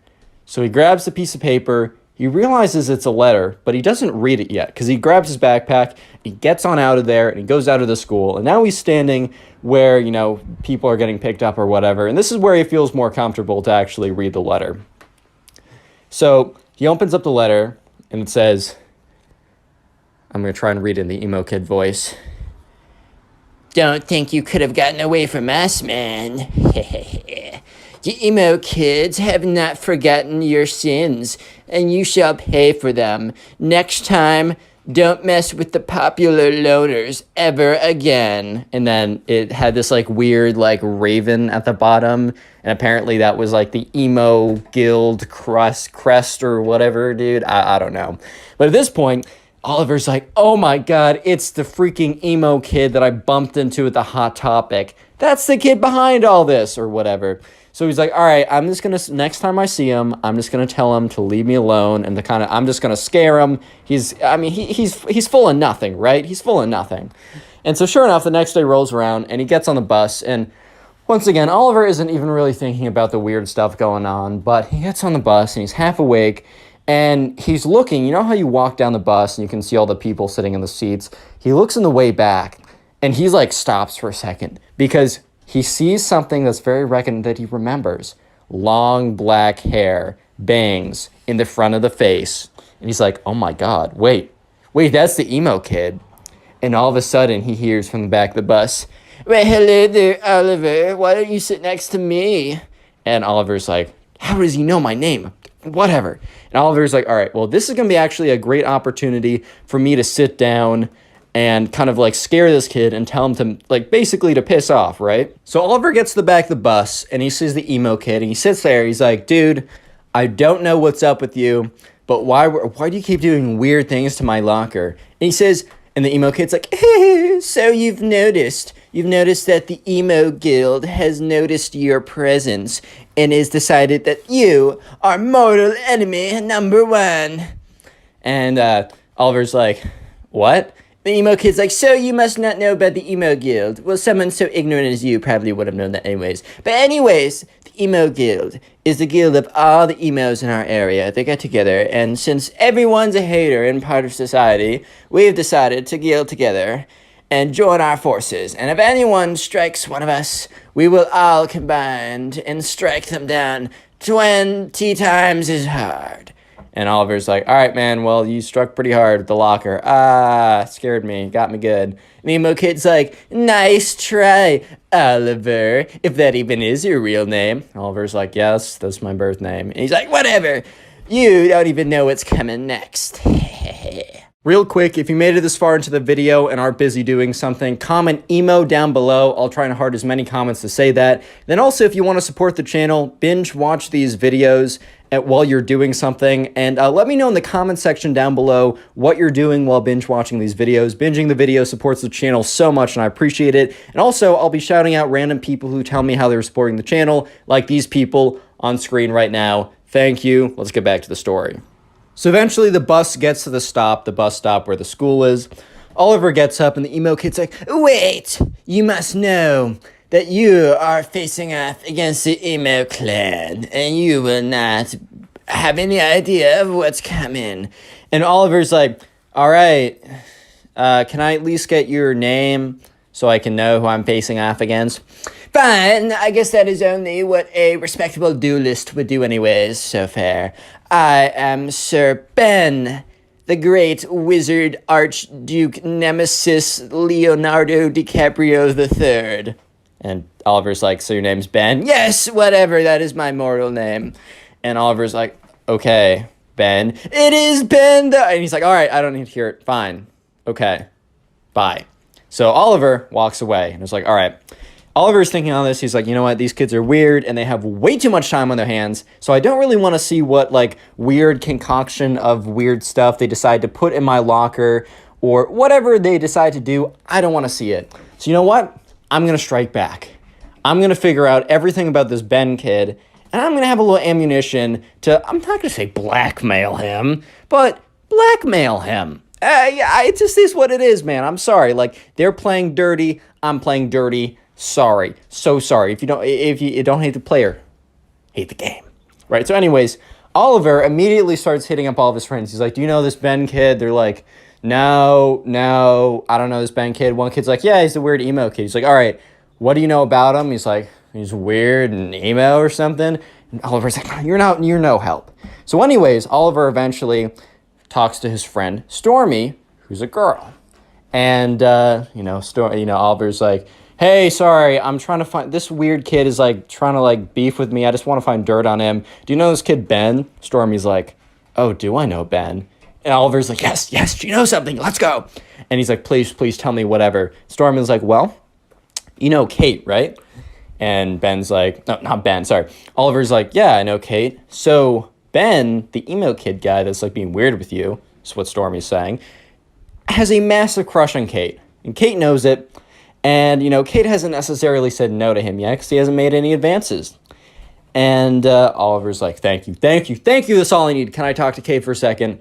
And, Stormy's like, yeah, sure, like, whatever. So eventually, Stormy sets Kate and Oliver up. And Oliver's like, hey, please. He explains the entire situation.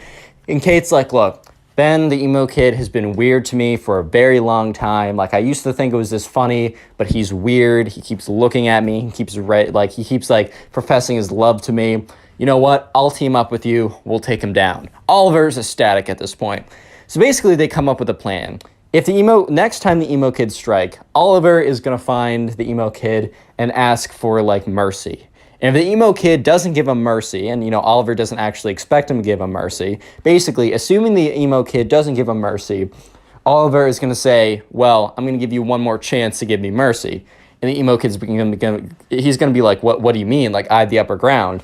And then all of a sudden, Oliver is going to, like, pull out, like, basically text message conversation with Kate, which is going to be fabricated, about how, like, he knows someone perfect for her, and how, like, Oliver's friend, who we'll just call Bob. No, we're not going to. We're going to call him, what should we call him? Oliver's friend Ryan is, like, perfect for Kate, and the truth is Kate has, like, a crush on Ryan, and Oliver's basically going to say, hey, if you do anything else, I'm going to set up Ryan and Kate. And Kate already thinks Ryan is super attractive, and Ryan is down to get with her, and I have all the power to connect them, and you will never be able to date Kate, you'll never be able to date Kate ever again, and this will destroy the emo kid. So anyways, after this plan is done, once again, Oliver is walking back to his locker.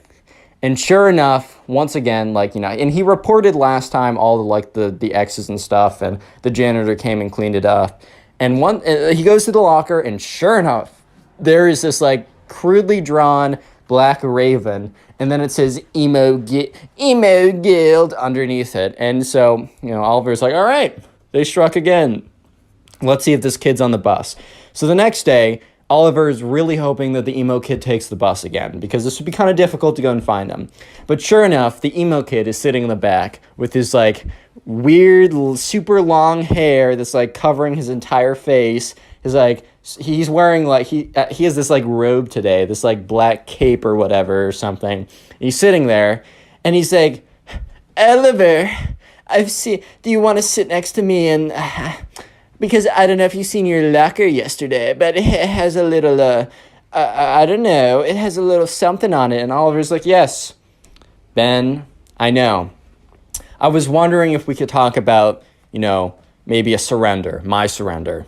And the emo kid's like, I knew it. I knew you were weak. I knew you were sad. But no, I will not show you mercy. I will just not do it. It's not in the way of the emo guild. Because you're a part of society. Freak society, bro. And Oliver's like, look, Ben, I'm going to give you one more chance to reconsider. And the emo kid's like, what? Give me a chance to reconsider? You're asking me for my forgiveness. I will not reconsider anything. And Oliver's like, fine. I know about Kate. And the emo kid's like, what? You know about my love? I can barely keep a straight face doing this. Anyways, emo kid's like, you know about my love? And Oliver's like, yes. In fact, I know more than that. You know Kate, right? Well, I have a friend, Ryan. He's a good-looking man.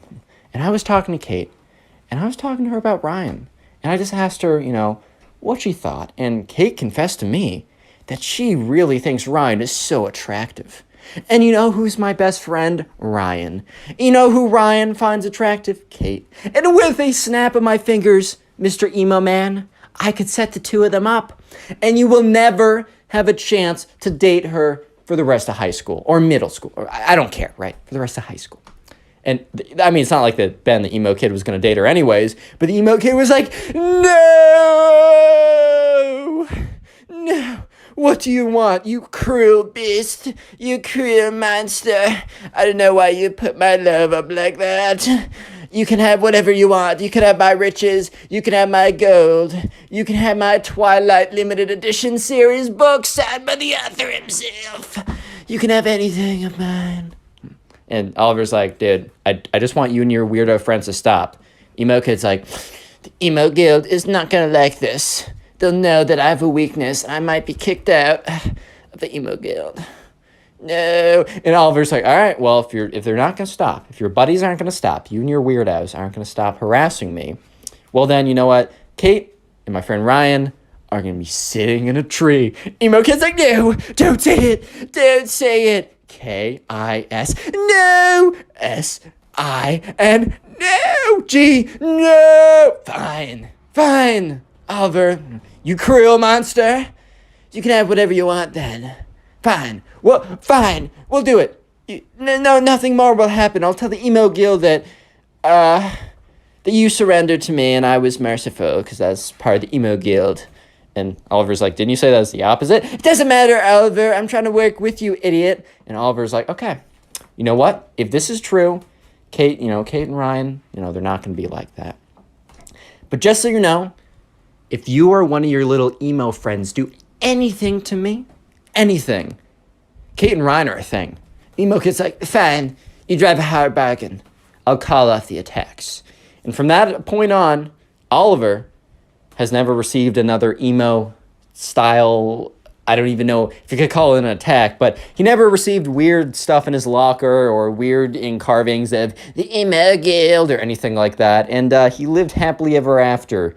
Click on the video on screen right now. I know you'll enjoy it. Just click it, do it. Today I got a story time for you guys about probably one of the weirdest, strangest emo kids to ever exist. So yeah, I don't know, get something to eat, get comfortable, subscribe if you're new, and let's call today's subscriber who submitted the story, let's call her Claire. So this takes place during Claire's class, right? During school, she was in class, and there's this boy that Claire was talking to, and she kind of liked him, right? Hey man, it happens, life happens. Let's call this guy Ben, because I'm not creative, man. There's also another girl in Claire's class, and we're just going to call her the emo girl. And Claire didn't know this at the time, but she really did know this. She really got to know this pretty soon. But at the time, she didn't know that the emo girl had a massive crush on Ben, right? And part of me feels for the emo girl a little bit like, I've definitely been in situations where in middle school I had a crush on this girl and she was obviously talking to another guy that would have definitely gotten her. I was not the one for her, some other guy was. It sucks, man. It really does. I'm not going to say it doesn't. However, it doesn't justify the actions that you'll see in this video, which are pretty crazy. But anyways, right, so this all started one day when Claire was talking to Ben. And she was sitting there, she's talking to Ben, and it kind of seemed like Ben was going to like her back, and he was very engaged talking to her, like they were flirting a lot.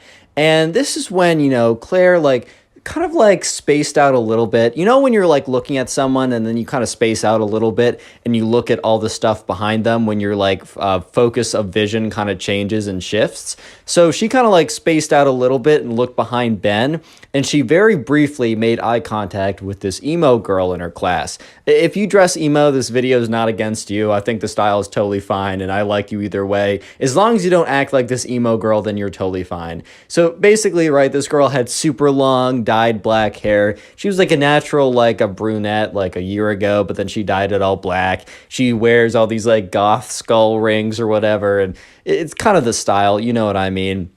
And sure enough, this emo girl that Claire doesn't really talk to just because they were never really friends is just staring into the pits of her souls, dude. The pits of her souls, staring into I don't know what I'm trying to say. They were just deeply staring at her, very, very kind of angrily. And Claire quickly breaks eye contact because I don't know, man, she's not trying to she's just I'm not engaging with this. Let's hope that's a coincidence. Claire completely forgets about that and goes back to talking with Ben, right? And so sure enough, she's talking to Ben. She's flirting, whatever, right? Insert flirtatious conversation. And by the end of the conversation, the bell rings or whatever, and Claire leaves to go to either recess, lunch, another class. I don't know specifically what, but whatever it was, she leaves to go and do it. And the emo girl quickly follows behind her. The emo girl was kind of far behind her in class, so the emo girl is speed walking towards her. And Claire is kind of thinking, Oh boy, I guess that eye contact earlier today was not an accident. It was not like a mistake. You know how you sometimes like, I know I'll do this. I'll like space out and not even pay attention and then realize I've been staring at someone for like 5 minutes. And I'm just like, oh my God, I'm so sorry. I swear, I'm just zoning out. And Claire was kind of hoping that the emo girl just happened to be accidentally staring into her soul through her pupils. But yeah, it was not an accident because the emo girl walks up to her, is like, hey, we gotta talk. And Claire's like, okay.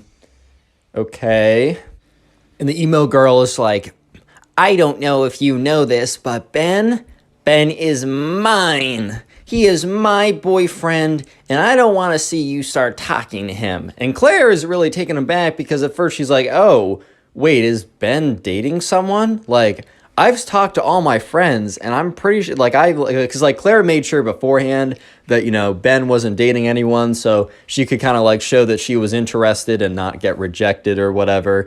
And she was pretty sure that he wasn't dating anyone, and also if he was to date someone, Claire didn't really think that the emo girl was his type, but she was like, oh, so you're dating him? And the emo girl is like, well, not yet. But he's mine! Don't question my authority on this matter. You will suffer the consequences if you want to steal my boyfriend away from me. And Claire's just like, what do you mean, your boyfriend? So you guys are dating or aren't dating? She's like, well, not yet, but like super soon. Like, it's totally happening. And the thing is, Claire, you're just getting in the way of this. You're getting in the way of what is meant to be. I was performing a spell last night, and in my cauldron, I got, the spirits told me that Ben and I are meant to be together. And if you want to get in the way of spirits and magic, well then, by all means, go ahead and curse yourself. But I'm just letting you know that if you get in between Ben and I becoming boyfriend and girlfriend and soon to be husband and wife forever, then you will regret it. And the emo girl kind of hunches over and shuffles away. And Claire was just stunned, to say the least. She was kind of just at a loss for words at this point because it's not every day that, you're walking around and, the emo girl in your class, if you have one, comes up to you and says that, yeah, by the way, the gods of magic literally said that, that guy that you're talking to, that he and I are meant to be together and that we are actually boyfriend and girlfriend even though we aren't, so stay away, bro. And then shuffle away. That's just not a day-to-day occurrence. I don't know, but maybe it is. Maybe I'm wrong. I don't know. But sure enough, Claire kind of was like, okay, well, I'm not going to be bullied out of talking to this guy that I like. I'm not going to be bullied out of it, man. That's just not going to happen. You know what I mean? And Claire's like, you know what? I think I'm just going to, keep talking to this guy. I think I just am. So the next day rolls around, and the only class that Claire has with Ben is the class that she has with the emo girl. So it's not like Claire could really talk to Ben a lot in other classes. However, Claire does talk to him every kind of lunch break. They get lunch together, and the emo girl doesn't eat lunch in the lunchroom, so I don't think she knows, or if she does, she's not trying to see that. Fair enough, I guess. But sure enough, Claire, Ben comes over to Claire because they kind of were talking every single day. I don't think the emo girl's ever spoken to Ben before, but they're about to be boyfriend and girlfriend, guys. Stop hating. No, but so Ben comes over just every other day, and Claire was a little bit weird, and Ben's like, "Are you good?" And she's like, "Yeah, actually it's nothing. Sorry, I was just spacing out." In reality, Claire was like, "Okay, this will be interesting," because she notices the emo girl is intensely staring at her, right? Just looking at her so angrily. And as Ben walks over, and when Ben sits down, her brow furrows, and her she lifts up her hand and crunches it into a fist of rage, like that Arthur meme where it's his fist is all balled up. So Claire was distracted by that, obviously, and she was like, "Oh no, I'm just spacing out." So Claire and Ben, they continue to talk, and they flirt a lot as always. Claire's kind of getting a feeling that Ben's gonna try and make a move at some point kind of soon, just by kind of the natural progression over the last couple weeks. And Claire's all for that, man. I mean, she was kind of trying to put herself out there so that Ben would hopefully come around and ask her out or something.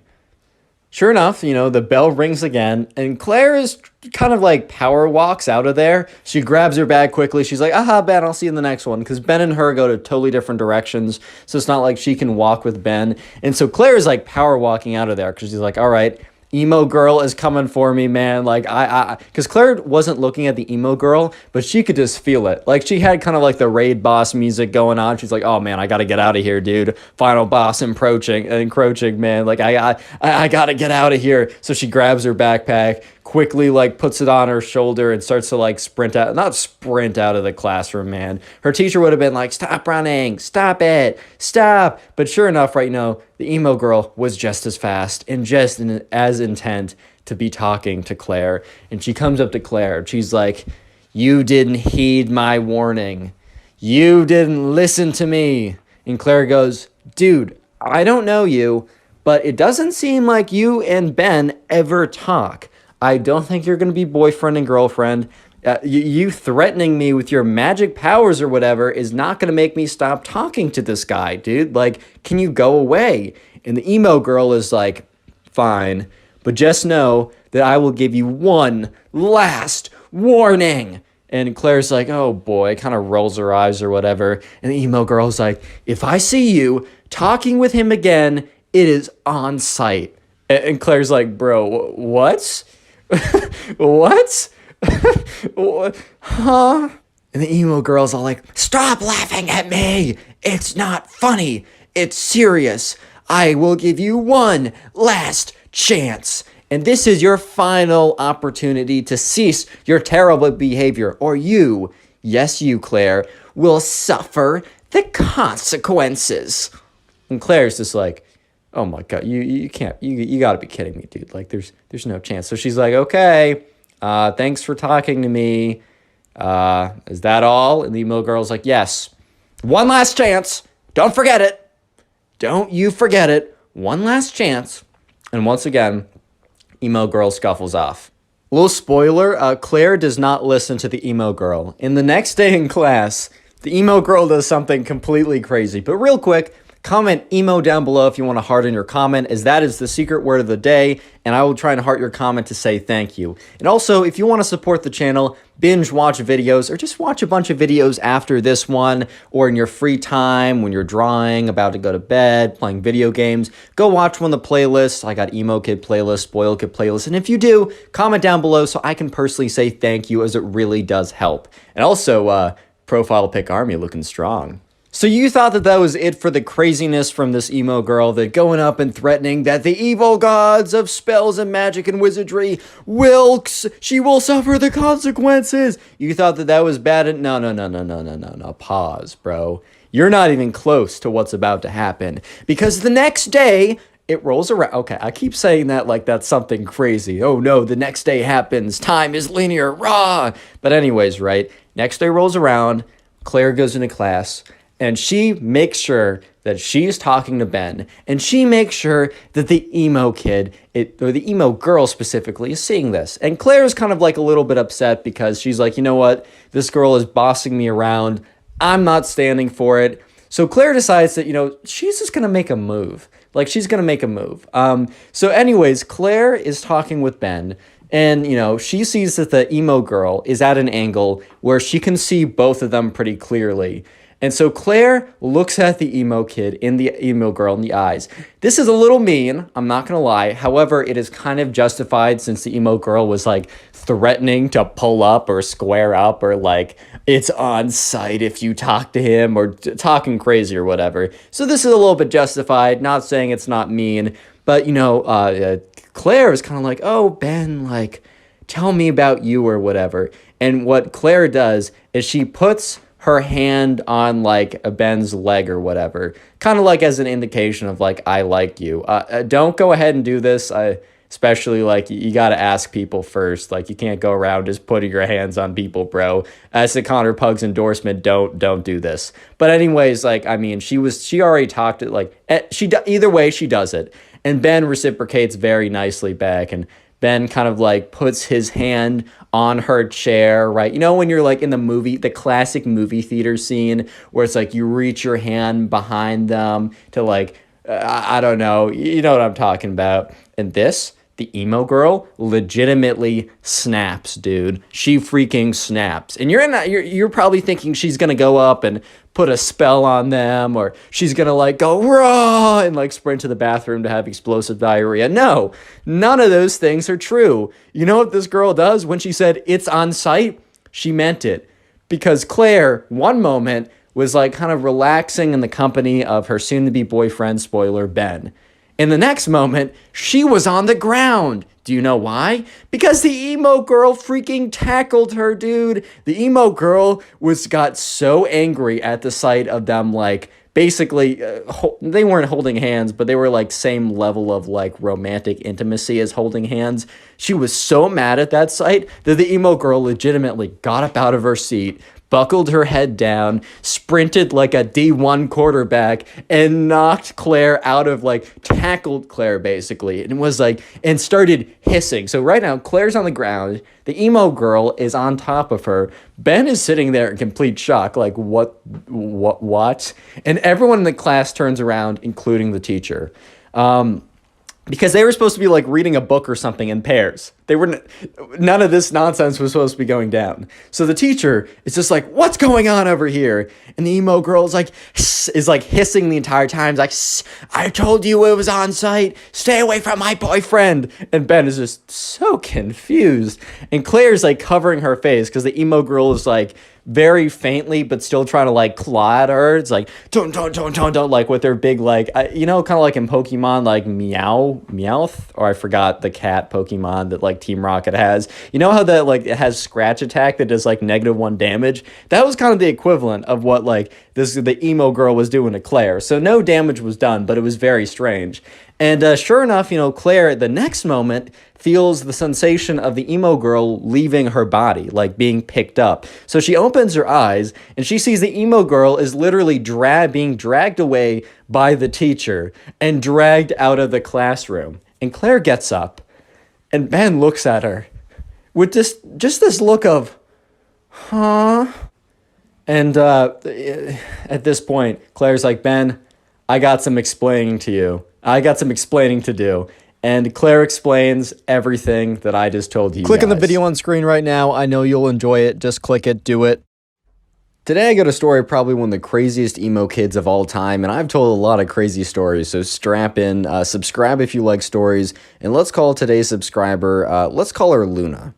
So Luna was a tennis player and was pretty good at tennis, and over the summer, her mom sent Luna to a tennis camp, and this story starts pretty far through the tennis camp. So the tennis camp lasted about 1 week long, and on the last day, which was Friday, all the parents would come and they would watch kind of like a tennis tournament of all the kids who were playing and learning how to play and getting better during the week. There would be a big tournament. They would have like, I don't know, a fake little trophy thing. But the main important thing was that there was a big tournament at the end of the week and all the parents came to watch. So this story starts on that Thursday. So this is the day before the last day, which is the big event. And this tennis camp took place at a college, so they had access to a college dining hall, and Luna and her two friends were walking, to go try and find a table, and Luna's two friends said, oh, look over there, or one of Luna's friends said, oh, look over there, there's a table. So Luna's two other friends, went over and sat down at the table. Luna said, I'll be right back, I'm going to go get something. So Luna walks over to the dining hall, grabs something to eat, and is walking back. And while Luna's walking back, she's not really paying attention. Like, she's kind of like, I don't know, spacing out or looking on her phone, or for some reason, she's not paying full attention to her surroundings. So unfortunately, she bumps into this guy. And, the guy had a tray of food, and the food, honestly, it wasn't even that bad. Like, the food, sure, like a little bit got on his shirt, but it wasn't like the entire tray exploded all over his shirt and his clothes were soiled and ruined beyond repair. Like, yeah, dude, you got sprayed a little bit. That sucks, but it's time to move on. And Luna was like, oh my God, I'm so sorry. That's so embarrassing. And like, she's like, I'm so sorry. Like, I wasn't paying attention. And this kid, Luna's looking at this kid, and this kid is very clearly like an emo kid. And by the way, there's nothing wrong if you dress like goth or emo or whatever. It's a style, and I think a lot of my viewers have the style, and I don't personally do it myself. That isn't my style, but I rock with you if you do that. No hard feelings. However, if you're like this emo kid, bro, you got to change some things in your life. That's all I'm saying. Because this emo kid looks at Luna looks her dead in the eyes, and then takes out a book. And Luna's like, what? And the emo kid, so he has this book in his hand, and Luna notices that there's like ancient hieroglyphics. Dude, my brain is not working right now. There's like ancient like letters and all these like symbols on the book. Basically, it looks like a wizard or witch book or something. And Luna's thinking to herself, all right, there's no shot that like that's actually like a wizard book or something. And the emo kid reaches into his back pocket and takes out a wand. So he opens up the spell book and he's waving his wand around. He's like, you have made a great enemy. You have made a great mistake bumping into me on purpose. And Luna's like, it wasn't on purpose, man. Like, I swear to you, like, I wasn't paying attention and I apologize for that. I should have been paying attention. You're right. Like, that's on me. However, like, come on now. It was an accident. I don't know what you're doing. I don't know what kind of nonsense doobly-doop you're doing right now. But he's like, silence, mortal. And he's like waving his wand around. He's like, hibbity-bibbity-bobbity-boo. I put a something like super goofy, but like supposedly like, I don't know, wizard tongue or something. He's like, beepity boop, boppity bee. I'm like, okay, bro, like, let's calm down now. And he's like, there, you've been cursed. And he slams the book shut with one hand, puts the wand back in his pocket, puts the book back into his backpack, which he was carrying around. Or I guess not a backpack. I guess it was like a tennis bag with a racket in it. And the emo kid walks off.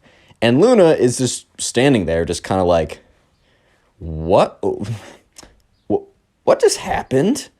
Like, can we just have like a little pause and a rewind of what just happened here? Because I don't think that like I really understood what was going on, because there's not a shot that actually just happened. So Luna goes back to the table with her two friends, and her two friends are like, what took you so long? And Luna's like, well, I actually have a very interesting answer that I bet you guys were not expecting. So Luna tells them the story, and they're like, one of them was just like, oh my God, that's crazy. The other one was like, dude, like, I know that kid. Like, I was in a tennis group earlier this morning. We're practicing forehands. I know that kid. He was so weird, bro. He was all like, okay, he wasn't like the other emo kid, bro. I'm just playing around. But he was like all like in the corner, hushed away. And when the coach like said to him it was his turn, he kind of like looked up at him and flicked his long dark hair back, kind of sighed, and then like, you know, hit a forehand or something. And they're like, that kid was super weird, but I had no idea that he was like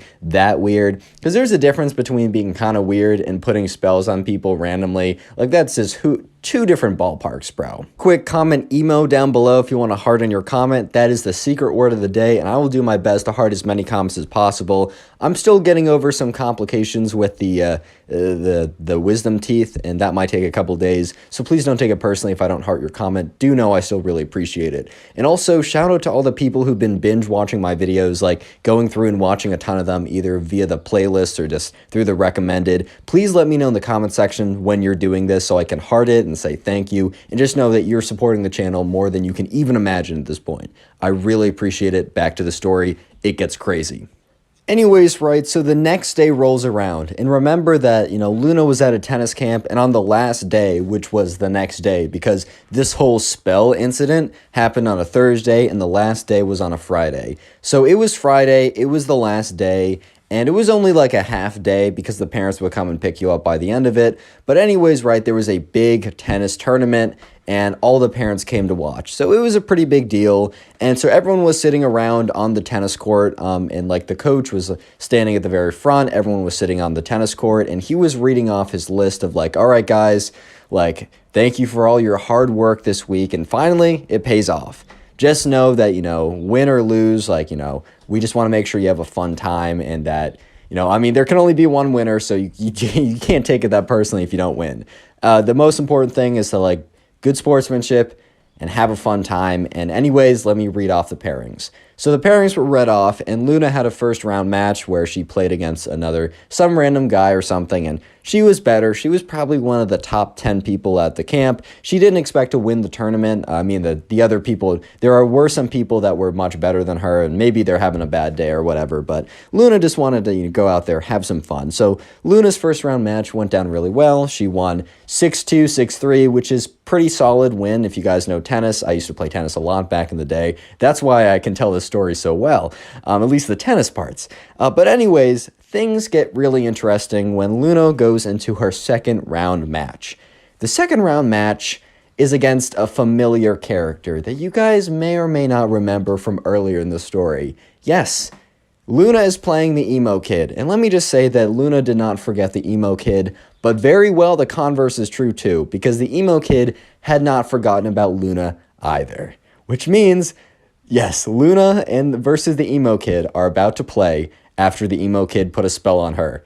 And Luna's just looking at her opponent like, there's no way. There's no way, man. There's no way. So anyways, right, Luna, so when you play tennis, you normally, you will warm up with your partner and then you'll get into playing. But basically, you both stand on two sides of a net, just very quickly for people who don't know. And so Luna was standing on one side of the net, and the emo kid was, sulking over and kind of, was all hunched over and kind of, wandered over to the other side of the net. And so Luna walks up to kind of, the net in between, and the emo kid walks up as well. And Luna's like, all right, do you want to warm up? And the emo kid is like, insert maniacal laugh. I can't do a maniacal laugh right now. I just can't do it. So insert the most evil maniacal laugh from TV shows and movies you can think of. And dude, out of all the responses Luna was expecting, okay, Luna was either expecting yes or no. It was a yes or no question. But out of all the responses that Luna was expecting, let me just say that a maniacal laugh was not on the list, dude. It just was not on the list. And so Luna's kind of just thinking okay. And then the emo kid goes on to say, finishes up his maniacal laugh and is like, why would I need to warm up when I have the curse on my side? And Luna was just like, oh, so we're still going with that. We're not just going to because Luna was kind of thinking, all right, well, let's just put yesterday behind us because that was very weird. You know what? Luna gave this guy, the privilege of allowing, just to put that behind them. Because normally that's not a thing you just put behind, right? The fact that, you got a spell put on you, normally you don't just forget about that. But Luna was like, oh, okay, so no warm-up? And the emo kid said, yeah. Well, I mean, I have the curse on my side, so why would I need to warm up anyways? And Luna was like, all right, fine, I really got to smack this kid. So Luna and the emo kid kind of go immediately into playing the match, and so Luna spins the racket, and sure enough, it is the emo kid's choice. So basically, in the beginning of tennis, you spin heads or tails, and if you get it right, you can choose to serve or have the other person serve. And the emo kid starts maniacally laughing. So once again, insert the maniacal evil villain laugh after the racket is spun. And, Luna's just kind of looking at him like, dude, what? And the emo kid is like, looks like my curse is already working. Insert again another maniacal laugh. And Luna's just thinking to herself, all right, bro, let's not jump to conclusions. There's a 50-50 chance that you were going to get that. Come on now. In the back of Luna's mind, she was like, well, I wonder if the curse is real, but her rational mind was able to take control and be like, all right, let's just smack this kid. I know I'm better than him. So sure enough, right, the emo kid starts serving. Basically, that's the way you start a tennis point. So the emo kid throws it up, bops it in, and the serve is not that good. Serve is the hardest part of tennis, in my opinion, but the serve is not that good. And Luna, really wanting to have a good impression to kind of quote-unquote break the curse, winds up a massive forehand, completely crunches it, and obliterates the emo kid in the first point. This ball is blazing off of Luna's racket and just smack right past the emo kid. The emo kid wasn't even, the emo kid plus the curse were not good enough to give him the reaction time to be able to deal with it. That's how bad this whole thing was, dude. So Luna looks up at the emo kid, giving her the dirtiest look ever, because I don't think the emo kid realized that Luna was one of the top players at the tennis camp. But he now realized that, he was probably not going to win this. I think he walked in with a lot of confidence, also trying to scare her off because of he remembered, oh, this is the girl I put the curse on. Odds are he would have if this was a different person, he would have put a curse on them beforehand. He would have walked up to the tennis net, whipped out his magic wand and been like, blah, blah, you're now cursed or something, just to mess with their head. But since he's already done that, right, he was trying to use that as leverage. But anyways, the match continues and the emo kid is getting destroyed. So at this point, the emo kid is down about 3-0 and they're only playing one set. Basically, in tennis, you play to 6 games. Whoever gets to 6 games first but win by 2 wins. And if you get to 6-6, you play a tiebreaker. But anyways, right, Luna's up 3-0. So absolutely smoking the emo kid. And it's Luna's serve, and she serves it in, and it is very clearly a winning shot. However, it was close, right? It wasn't it was clearly in, but it wasn't in by so far that you'd have to be crazy to say that it was out, right? And the emo kid was out. Because if you don't know, you make your own calls when you play tennis. There's no umpire unless you're really good. And this was a lower level. I think in the final match, the final match of their big tournament, they might have someone officiating it. But the emo kid was out.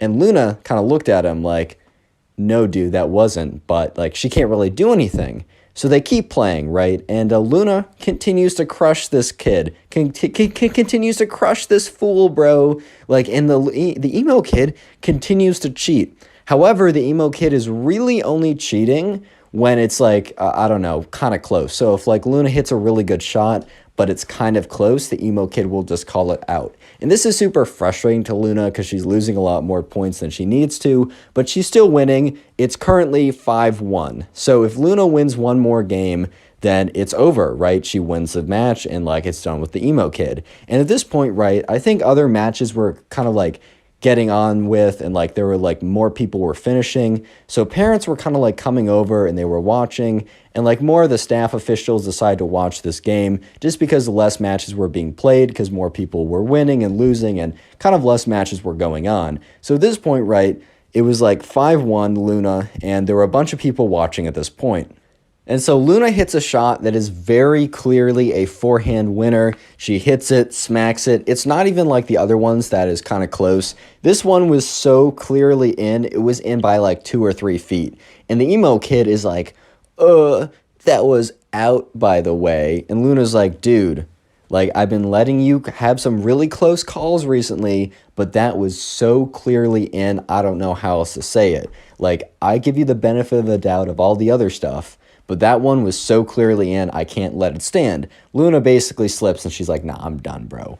And the emo kid starts getting mad and he's hey, you must respect my authority for point calling.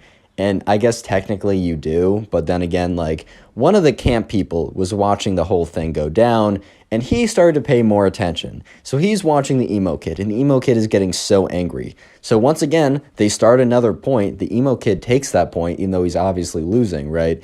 And Luna hits another shot, and the emo kid, it's not even that Luna's shot was good. The emo kid just shanks it into the net, he completely misses it.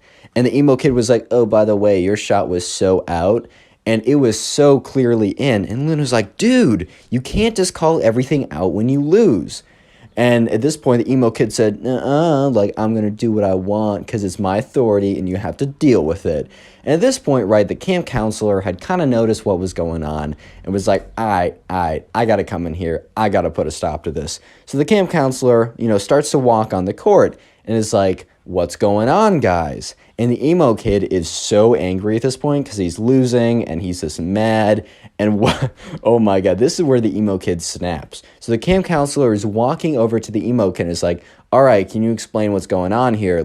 It looked like that point was very clearly in. Why did you call it out? And when the camp counselor says to the emo kid that it was clearly in and asked him, kind of questioned his call, the emo kid, already super salty and already mauling super hard, being super angry already, just completely loses it, and he takes his racket and he goes, rah, and he whips around and he smashes it into the camp counselor.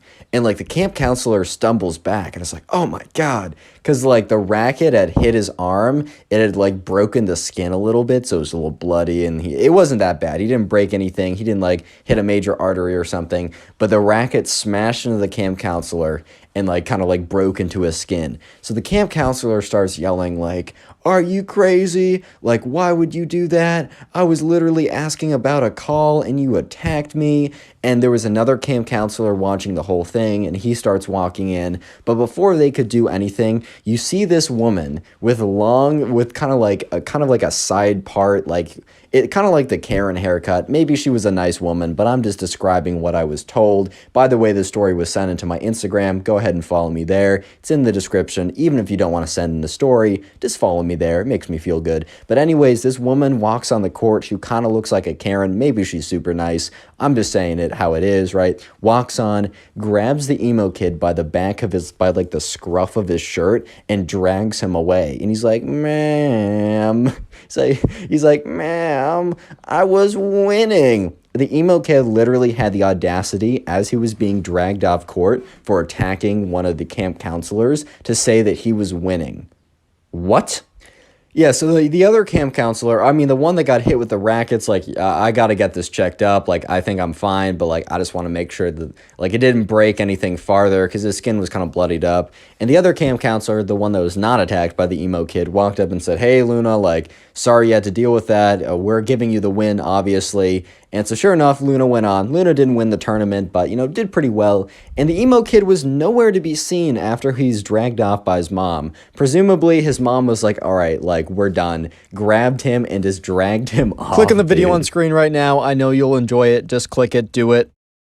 Today we get a story time of this emo kid who thinks that he's like legitimately a god, like he has godlike powers and can put spells on people, and the people must cower in fear before him and do exactly what he says because he thinks he's legitimately a god. I'm not even kidding. Strap in, subscribe if you like stories, and let's call today's subscriber who sent in this story, let's call him Drew. So this all happened one day when Drew and his mom decided to get dinner with his cousin and his cousin's mom, because it had been a long time since Drew and his mom had seen his cousin and his cousin's mom, and at this point, right, you know, they just want to have a little bit of a reunion. It had actually been so long that it had probably been about 3 to 4 years since Drew has seen his cousin, and, you know, while they're driving over there, because they were driving to some kind of, like, local restaurant or whatever, because Drew's cousin and Drew's cousin's mom happened to be in the area for some reason, Drew's mom was like, hey, Drew, by the way, I just want to let you know that your cousin, he's going through a little bit of a phase. And, you know, Drew's like, what do you mean? And she's like, oh, he's kind of going through like a little emo phase right now. So be nice to him. He's being extra emotional nowadays. By the way, I've seen a lot of people in my comments say that they kind of dress emo or whatever. Dude, I literally don't care. Do what you want to do. You got my love and respect either way. As long as you don't act like this kid, then we're cool. But anyways, right, his mom's like, yeah, he's kind of going through a bit of an emo phase right now. And Drew was like, all right, like, that's cool, whatever. I'll, like, not be mean to him about that. Drew's mom did not say that he was also going through his Greek god arc or whatever, dude. Like, it's the funniest thing ever. But anyways, so they sit down, and Drew and his mom are looking in, and Drew sees Drew's cousin's mom, and she's like, oh my God, how's it going? Wait, Drew's cousin's mom would be Drew's mom's sister. Okay, that's much easier. So Drew's mom sees her sister, and it's like, oh my God, it's been so long. How's it going? They run up and they like hug each other. At this point, right, Drew is kind of curious to see what his cousin is looking like. And yeah, sure enough, right, he looks over and Drew's cousin is like full, like super long, dark black hair, has like a black hoodie from Hot Topic, has like black socks, and has like a spiky chain thing, dog collar thing, and has like long, like black painted nails, and has in his mouth, like he has like a lip ring or something. And he comes up and he's kind of like shrugged over, hands in pockets, is like, what's up? And Drew's like, hey, man, how's it going? Last time, like, he was in his Minecraft arc, so completely different, man. So Drew was a little taken aback. But anyways, they all decide to go and sit down, and they're just talking about stuff. And it seems super normal at first. But here's the first interaction that Drew kind of realized was the beginning of, wow, this is going to be a lot weirder than I ever expected. Drew's cousin, like the emo kid, and I'm just going to call him the emo kid, just realized the emo kid and Drew's cousin are the same person from here on out. So anyways, right, the emo kid is sitting there, and the first kind of really weird thing he says is he refers to Drew, right, as a mere mortal. Like, it was like a totally normal conversation, and I think like the emo kid was like, looks at Drew and says, how's a mere mortal like you faring in like school? And Drew was like, okay, that's like kind of funny. Drew thought he was just trolling. He thought he was joking around. Drew really thought that like the emo kid had a pretty good sense of humor, and you know, Drew was all for it. He thought it was pretty funny. So Drew kind of responded as normal. But the thing was that was kind of weird, and which kind of like, this was kind of the thing that made Drew think, oh my God, like, wait, this is actually something, is when the emo kid's mom, his aunt, I don't know why in the beginning I kept saying Drew's cousin's mom, his aunt. I'm kind of an idiot. I'm sorry, guys. Anyways, right, his aunt made this face, like a bit of a grimace, but also a smile. And Drew's like, why is she acting so weird? Like, the kid made a joke about me being a mere mortal. Little did Drew know the emo kid was in his god era or whatever, right? So, I mean, he meant it, bro. He legitimately meant that he was a mere mortal. But anyways, right, you know, weird things just kept going on like that. Because all of a sudden, right, you know, the emo kid was like, yeah, like when I was at school, it's going well for me because since, you know, and he looks at them when he says, you know, and has a bit of a smirk. And Drew in his head is like, yeah, I don't know, but he doesn't question any further. The emo kid's like, yeah, because, you know, all my friends, you know, they're bowing down because, you know, they don't want to, they don't want to deal with my wrath, which I totally understand. And Drew's kind of just like in his head, like, all right, like I can't tell if this is a joke or not. If it's a joke, this bit of satire is pretty funny. But if it's not a joke, oh my God, like this is not going to be, this is super weird. But anyways, right, and he looks at Drew's cousin, or the emo kid's cousin's mom again, and she's grimacing again. And Drew in his head is like, wait a minute, something's off here. So the emo kid is like, I gotta go to the bathroom. He stands up and he like Sonic dashes away, or just like does the Sonic dash away, and like, the thing is, right, Drew didn't notice this before, but he has, like, a black cloak. Like, the dude has a Superman cape, but it's, like, all black and, like, emo and whatever. And Drew's just like, okay, this guy's he's a bit of an oddball, but at least he's a good guy. That turned out to be very incorrect. But anyways, right, Drew is just like, all right, man went to the bathroom. Like, I guess it's just going to be my mom, my aunt, and I talking. And the aunt, her face was like a forced smile for the entire conversation until Drew left and her face completely dropped. And she's like, guys, I'm so sorry. Like, I got to let you know something. And they were all just like, what are you talking about? And she was like, guys, like, I don't know how to explain this, but I guess the best way I can explain this is that, you know, your cousin, and looks at Drew, is like, Drew, your cousin, he's in his God arc right now. And Drew's like, huh? What is a God arc? He's like, huh? Well, what do you mean a God arc? Like, what does that even mean, bro? And she's like, yeah, so basically, he thinks that he's a legitimate god and that his friends bow down because they know that he can smite them and put spells on him. And, you know, he's been in his emo phase for a while, but it's evolved into an emo god phase. And Drew's just, like, looking at her like, wait, is the emo kid and my aunt, are they both on the same comedy bit? Is this like a sketch or something and he left to make it seem more believable? Because if that's the case, bravo, they're getting 5-star rating from me. But if this is legit, and it's seeming like it's legit, oh my God, I'm actually gonna like flip out, dude. This is the craziest thing ever.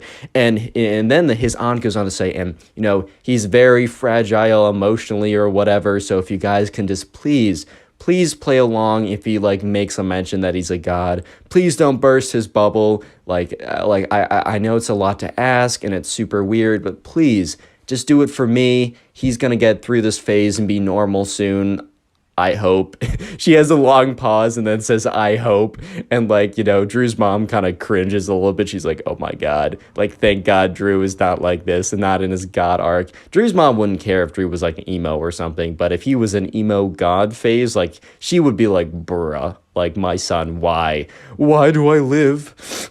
Just to suffer. And that's when Drew sees the emo kid / his cousin return from the bathroom. And you guys might be thinking, oh, he's not too bad, right? In his little God arc, because all he's saying is like his friends are immortals or whatever. No, it is about to get 1,000 times worse. It's something about the bathroom just turned him into like super evil, vengeance God mode. Like it is about to get so bad. So strap in and prepare yourself. Real quick, comment emo down below if you want a heart on your comment. I'm going to try and heart as many of those comments as I possibly can because emo is the secret word of the day. And by the way, the channel's actually been doing really well because you guys have been binge watching the videos. And I tell you, best way to support the channel is to watch a bunch of my videos in a row and then comment about it. And you guys have been going like really above and beyond. Like here's just some people on screen who've been like legitimately watching like a ton of videos and like legitimately watching me and letting me know. Just so you guys know, this is the best way to support me and it's actually really shown and it's crazy. And I just want to say thank you. So let me know if you're binge watching these videos in the comments. I'll try and heart them. I'll try and respond or something. And just know I really do appreciate it. And yeah, thank you for the watch time. The channel's going kaboom, and it's all because of you guys. Anyways, back to the story. So the emo kid comes back, and he sits down, and when he sits down, he wraps his cape around him like he's Dracula or whatever. And, you know, Drew's mom / the emo kid's, or Drew's aunt / the emo kid's mom, right, is like, hi, Drew, welcome back. And Drew, I don't know what happened to him in the bathroom, but he's like, he responds, he turns his head, he looks at his mom, and he says, silence, mortal, do not speak to a god like me. And all of a sudden, everyone at the table goes silent, and even the table next to them goes silent, and they were in the middle of a conversation. Like, everyone, like, in the 5 mile, like, vicinity, or 5 foot vicinity was, like, paused and was just like, what did I just hear?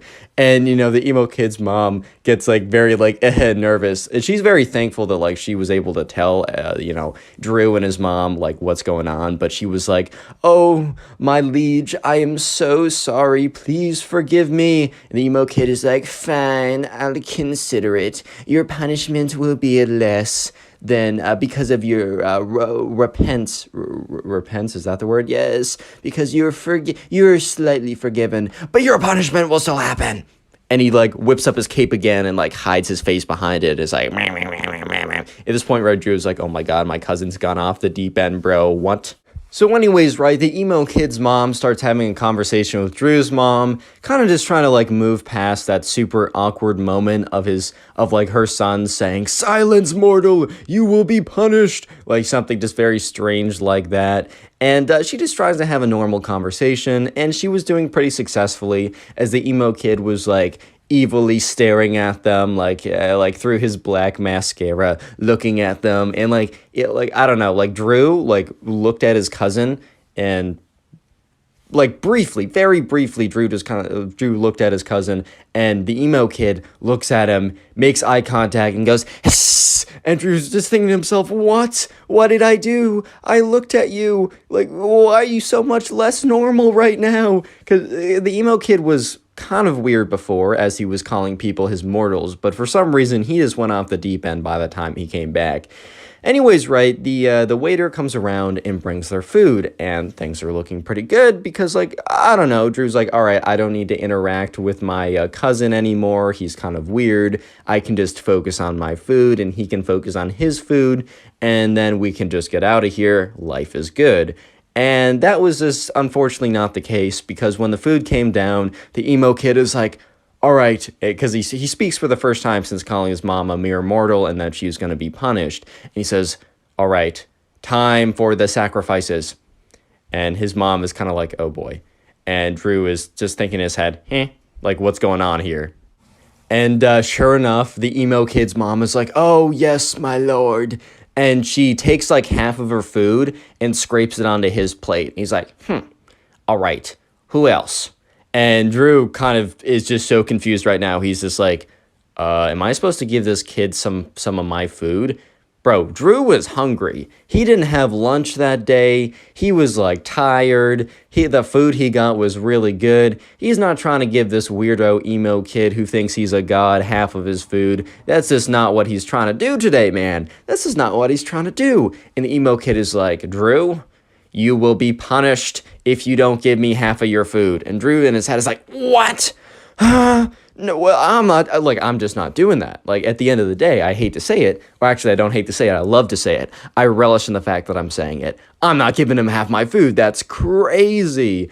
And, Drew is just kind of looking around, and he makes eye contact with the emo kid's mom / his aunt, and his aunt just gives him a death stare, like, do it, my son needs you to do it. And so Drew's like, fine, whatever. And Drew, takes about a third of his food and puts it on the emo kid's plate, and he's so angry he has to do this in the first place. And the emo kid looks at him and says, peasant, this is not a half of your food. This is only a third. And Drew in his mind is like, wait, he's going to actually nitpick me on this?